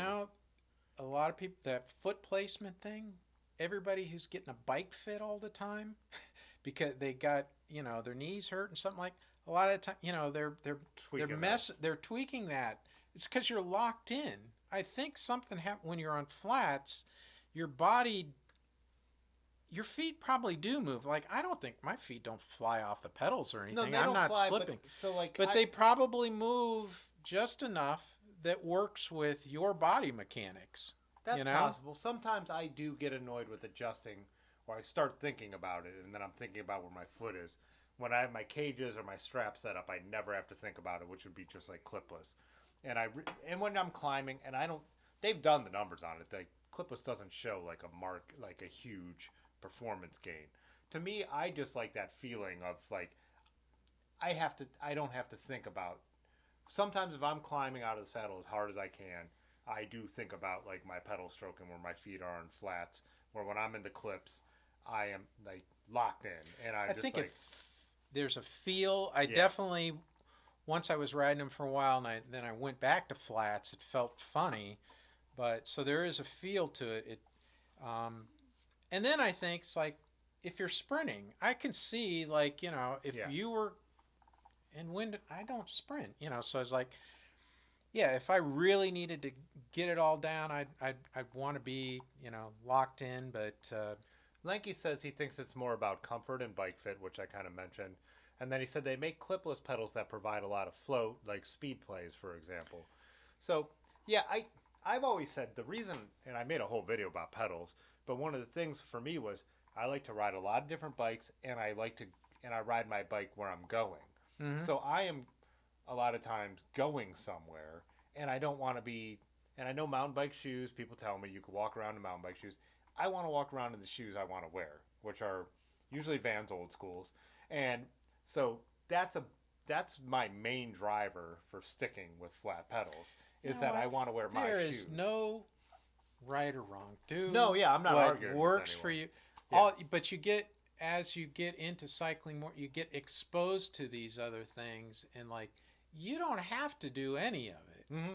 But at some point, you will find that certain things make sense to you, and you'll drift that way, and you'll go that way, Yeah. and that's totally fine. And maybe you'll try it, and like I'm thinking, like this funk bottoms thing. I mean, I've already got in my head, like I've thought about I was going to bring the clipless back out, probably this spring and summer, and maybe I still will. But I'm looking at funk bottoms, and I'm going. I look at that like the Otis Roubaix. No, I want to be on flats because Put a foot down when you can. if I Yeah. need to put a foot down, I don't want to be worried about being clipped in. I'm impressed with like large. A lot of the stupid stuff we ride they're not even bike trails, so they're not made. They're not flowy. They're just like to me that's why my gravel bike just has straight flats with nothing because they're really nice ones and like the pins and everything. I do almost feel like could feel like I'm clipped in when I ride the right shoes and they're in the right place. But I need to be able to throw a foot down, and I don't know. So I'm impressed when people could ride the really gnarly stuff clipless because to me, I feel like flats are the thing. But again, whatever you're used to ends up working. I think people just get so used to it that twist and putting your foot down is nothing to them. And when I rode cages all the time, I mean, I didn't fall over because I was wearing cages or using toe cages. I got so used to that motion of it was reflexive. But yeah, I like the peace of mind of being able to throw my foot down, especially when I'm riding really stupid, huge gravel off-road and that's stuff. and that's Yeah. I'm sure Rick riding with 10 pounds of gear makes him feel comfortable. Hmm. He can break down and uh, he might have to make a fire and stay overnight or whatever. Yeah. And so he's got all the stuff. Yeah. And so that makes him comfortable. But nobody has to do, yeah. And don't watch too much GCN because Yeah, I know. don't watch too much Their GCN. tests, I always feel like are when they man, we have one day of 70s and I have a fruit fly in here already. But yeah, I feel like every test they do is like it's such confirmation bias. Yeah. Like, because when they talk, like, I think, man, Bicycle Quarterly and Renee Urs and Jan Heine, what they do is like real science, and they've proven that skinnier tires are not faster. Like all this stuff has been like in a way more scientific way than like GCN when they ride down a hill and stop pedaling. Like I actually really like GCN for their racing stuff because I love Yeah. bike racing, but their advice for regular people or the GCN show where they talk about like Yeah, the bike GCN lanes. show is kind of entertaining. But the and, other stuff, it's like I don't watch any of those other videos. I think I'm anymore. going to sign up for the Plus here pretty soon. I think I got something mailing from Rafa said like you can get like some sort of discount. Their So I documentaries think I might. are great, and well, I mean, already it's race season, so today while I'm working, I have Perry Nice on, and that ends, and Terreno Adriatico is on. I just like to have it on in the background while I'm working, and then I pay attention to key moments, and I like seeing the beautiful countrysides and all that. Yeah, I want to But see some of the like the Mark Beaumont stuff. He his stuff's rode cool. around the world, Yeah. sort of like in I don't know 78 days. I mean that was amazing. Yeah, I kind of yeah, one of the things on, YouTube that, I discovered early on was, and probably makes me sort of lean towards, I think I want to be more of an endurance rider is, I came across, Lachlan Morton Mm-hmm. and Leo Wilcox, and I look at what, they're doing, and it's, oh man, that's That's what the I stuff. want to Yeah. do. Um, but let's get the fitness level up there and like, and see, yeah, maybe, and I'd like to do like what traveling's doing. But there is a part of me, like, I thought about, doing, a coast to coast ride. But if I do a coast to coast ride, I kind of think I'd like to be in an event where it's a race Mm. rather than just doing it at my own pace, just because I just think that it would keep me motivated. Like, I'm still going to see a lot of stuff. Yeah. It'd be a great experience, but there's a part of me that, like, I see Lachlan and I see him hammering, and I go, yeah, I want to Same. be able to do Same. that. I see that and get that. And well, I've done a couple solo centuries and century pluses where I just like I did my first one early on and it was just about achieving it and I stopped for beers and stuff. And then a couple years later I did like I wanted to do the whole towpath all the way to New Philly from here. So it was 130. I only stopped for lunch. And to me I was like I want to keep my average speed up and all that and I was like thinking of Lachlan and Leo Wilcox and I'm like I'm just doing like how fast can I do 130 miles? And I was like and I did it like that. But I also do the other thing when I'm touring with friends. It's more about like Yeah, when this you're looks with interesting. people, sure, This looks interesting. Let's take a photo here, or let's check this out. Long as we have time, we want to get to the campsite before dark. Yeah, And and all they're that. two different kinds of, and I Yeah, like both of those things, but you know, sometimes you you just want a want to. challenge. I make a challenge for myself in my mind, and I never tell anyone about it.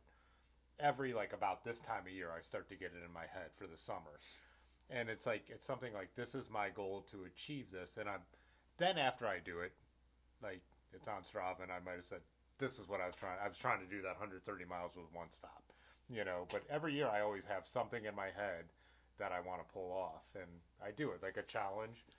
You Yeah, know, my thing has mostly been, I guess, distance. So I guess, I got my bike in June of 2018. So I think by my longest ride that year, and my first ride ended up being like 14, 15 miles. Like from my house, I rode out to the end of the bike. I want to see, okay, I live near the bike. Where does it go?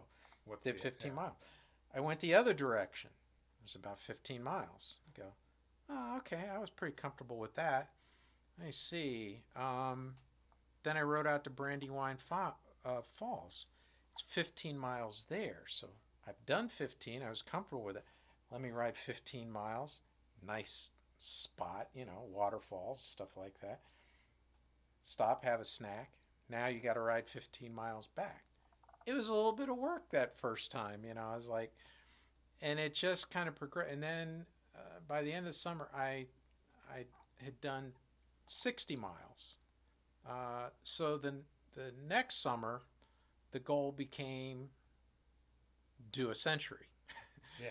And I found a little group that was doing a century ride, kind of like just for fun, but they were inviting other people to do it. Um, and so I did my first century ride. So now I've done a century, so I come back the next year. So okay, let me see. I need to do more than one century. So I Yeah. need to do two centuries, and this past summer I didn't get, yeah, because I was building this bike up, and I didn't get it done as quickly as I lost a lot of riding time, but I ended up doing a 155 mile, was it 155? Right around there. Wow. Over 150 anyways, mile ride like in September. And and I was good for about 120, and I got to say the last 35 were pretty tough, but and it was dark. Yeah. But I did it, so it's a little bit more every year. Yeah, And, Large and Micah and Albert did that 200. yeah, they did the this year. 200. Yeah, and their friend Dylan, who went along, Dylan was at Road Apple. He was saying the last I think he went dark, was hating life, was hating everybody, said he was mentally mean, yeah. But the funny thing, when you go through that, and then after it's done, you kind of, after a few days have gone by, you look back and go, oh yeah, I want to do that again. Yeah, exactly. Rick said he got his Centuries retired. A couple people are talking about. Pudgy was saying I think he has a 135 planned. Malk was talking about Columbus to Cincy 120. Yeah, awesome. Big miles. Have you seen? We've talked about it on the stream a couple times, and E, who is a Joy Machine cyclocross rider, he rode super fast at Road Apple. He was, I think he came in 15th actually, but E, he did that. What is the name of it? It's it's Ohio River. Oh yeah, the climby gravel. Yeah, well. And I wanted I kind of don't want to say it out loud, but that's one that I would, the Dirty Water Route, is it called? Yeah, dirty. Yeah, but anyways, 300 miles from Ohio River up to Lake Erie, ends in Vermilion, and Funk Bottoms is going to be kind of my measuring stick. Sub 24 hour 300 this year so I think this would be the one. That Dirty Water Route. That's last year I was thinking about it, but I think the day it didn't line up with my schedule. But logistically it looks like a problem. But when I do Funk Bottoms, if that goes okay, if that's in June, then that'll tell me whether or not it makes sense for me to try to ride 300 miles, overnight. Yeah. So I'm hoping that I feel pretty good when it's done. You are not gonna feel good when it's done. I mean, right when. Well, but there's things that prevent you from riding, and just the misery of because it was hard. Oh, I got you. Being hard is okay. Yeah. But you just don't know. Is your body going to give out in any sort? Are you mentally going to give out? But one thing I found with the 155, kind of making jokes about the Depends earlier, is I was having trouble the last part of that last 30 miles that was miserable. Is I was just having some urinary issues, I was going that far. So it was just I felt like I had to go, and then I'd stop and I couldn't go. I don't know, it must have been my position on the saddle or something like that. And but it was dark and I was by myself, and I remember I was kind of I was yelling because it would be painful, I'd have to go, and then I couldn't go, and so it's painful. So I got to see with this thing if that issue crops up again, because Large said they were heading towards Chardon. His stomach was going bad, and he was more like Chardon. So, and I'm sure on those kind of crazy people have rides, stomach issues. So you have to figure out what you can eat. Yeah. I did learn early on longer rides, something like Gatorade or sports drink does not work for me. That gives me a little bit of intestinal issues. I pretty much stick to straight water, and I did start adding electrolytes on some of the sometimes on the long ride. I've never done any Ben and Aaron are Large, and Aaron always have powders and all that stuff, and I'm just if I eat salty enough food and enough calories, I don't have a problem. I only drink water. Chips work pretty. You can find them. Assuming you're not out in the middle of nowhere. A lot of time, and even if you are in the middle of nowhere around here, there's usually a Dollar General store. Yeah. And you can get some chips. Chips work. I did find chips work. for me. I buy salted peanuts a lot. Those have a big. I'm going to. Speaking of urinary issues, I'm going to run to the restroom. So let's do another quick break.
Malk's out. I missed saying goodbye to a lot of people who are dropping out, I know, because I don't want to cut off the conversation. But I'm a big Hammer Heed fan.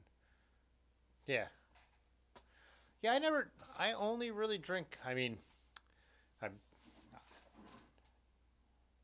if I'm really going for a ride that I'm trying to like push it, I only drink water, but I always have the snacks that work for me. Like I really do like the untapped maple syrup caffeine gels. Like I ate one of those at Road Apple and it felt like it turned my ride around when I was really going downhill. But yeah, I had a couple Cliff Bars that I got at Giant Eagle the night before, and I ate 2 Cliff Bars and 1 gel and drank a bottle of water, a beer hand up, and a cup of water from the cross country team, and that was it for a 47-mile ride at 15.5 miles an hour. So 300 miles, I would definitely have to come up with a new strategy because I don't think I could take more than a couple gels. I usually don't on long rides. So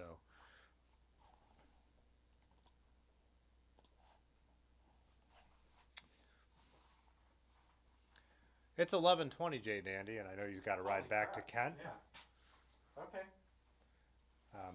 I'll go as long as you want. I'll crack another beer, but if you need to get going, or what your morning looks like, or so.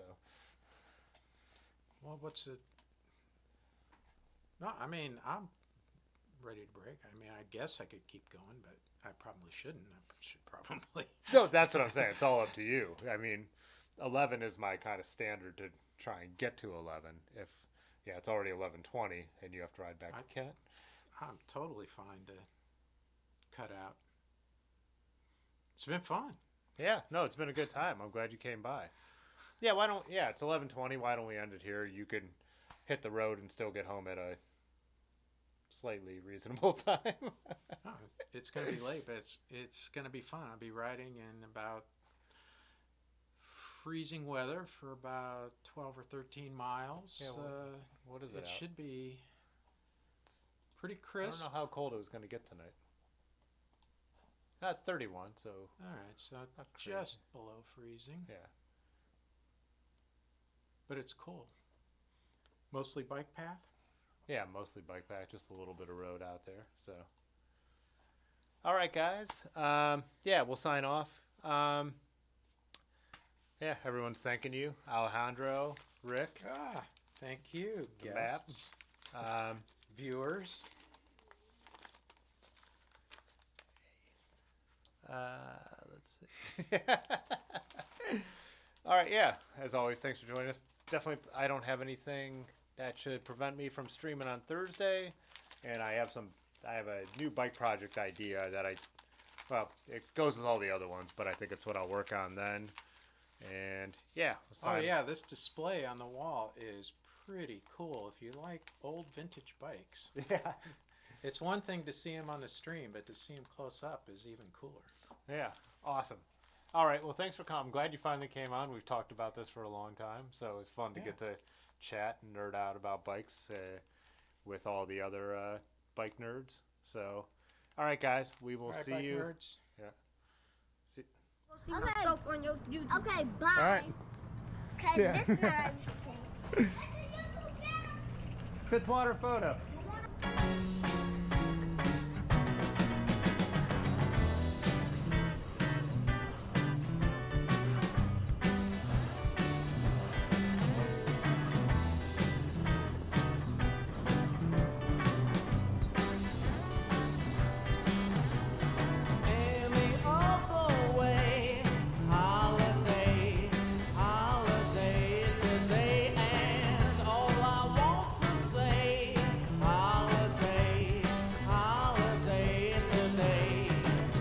Catch the first train.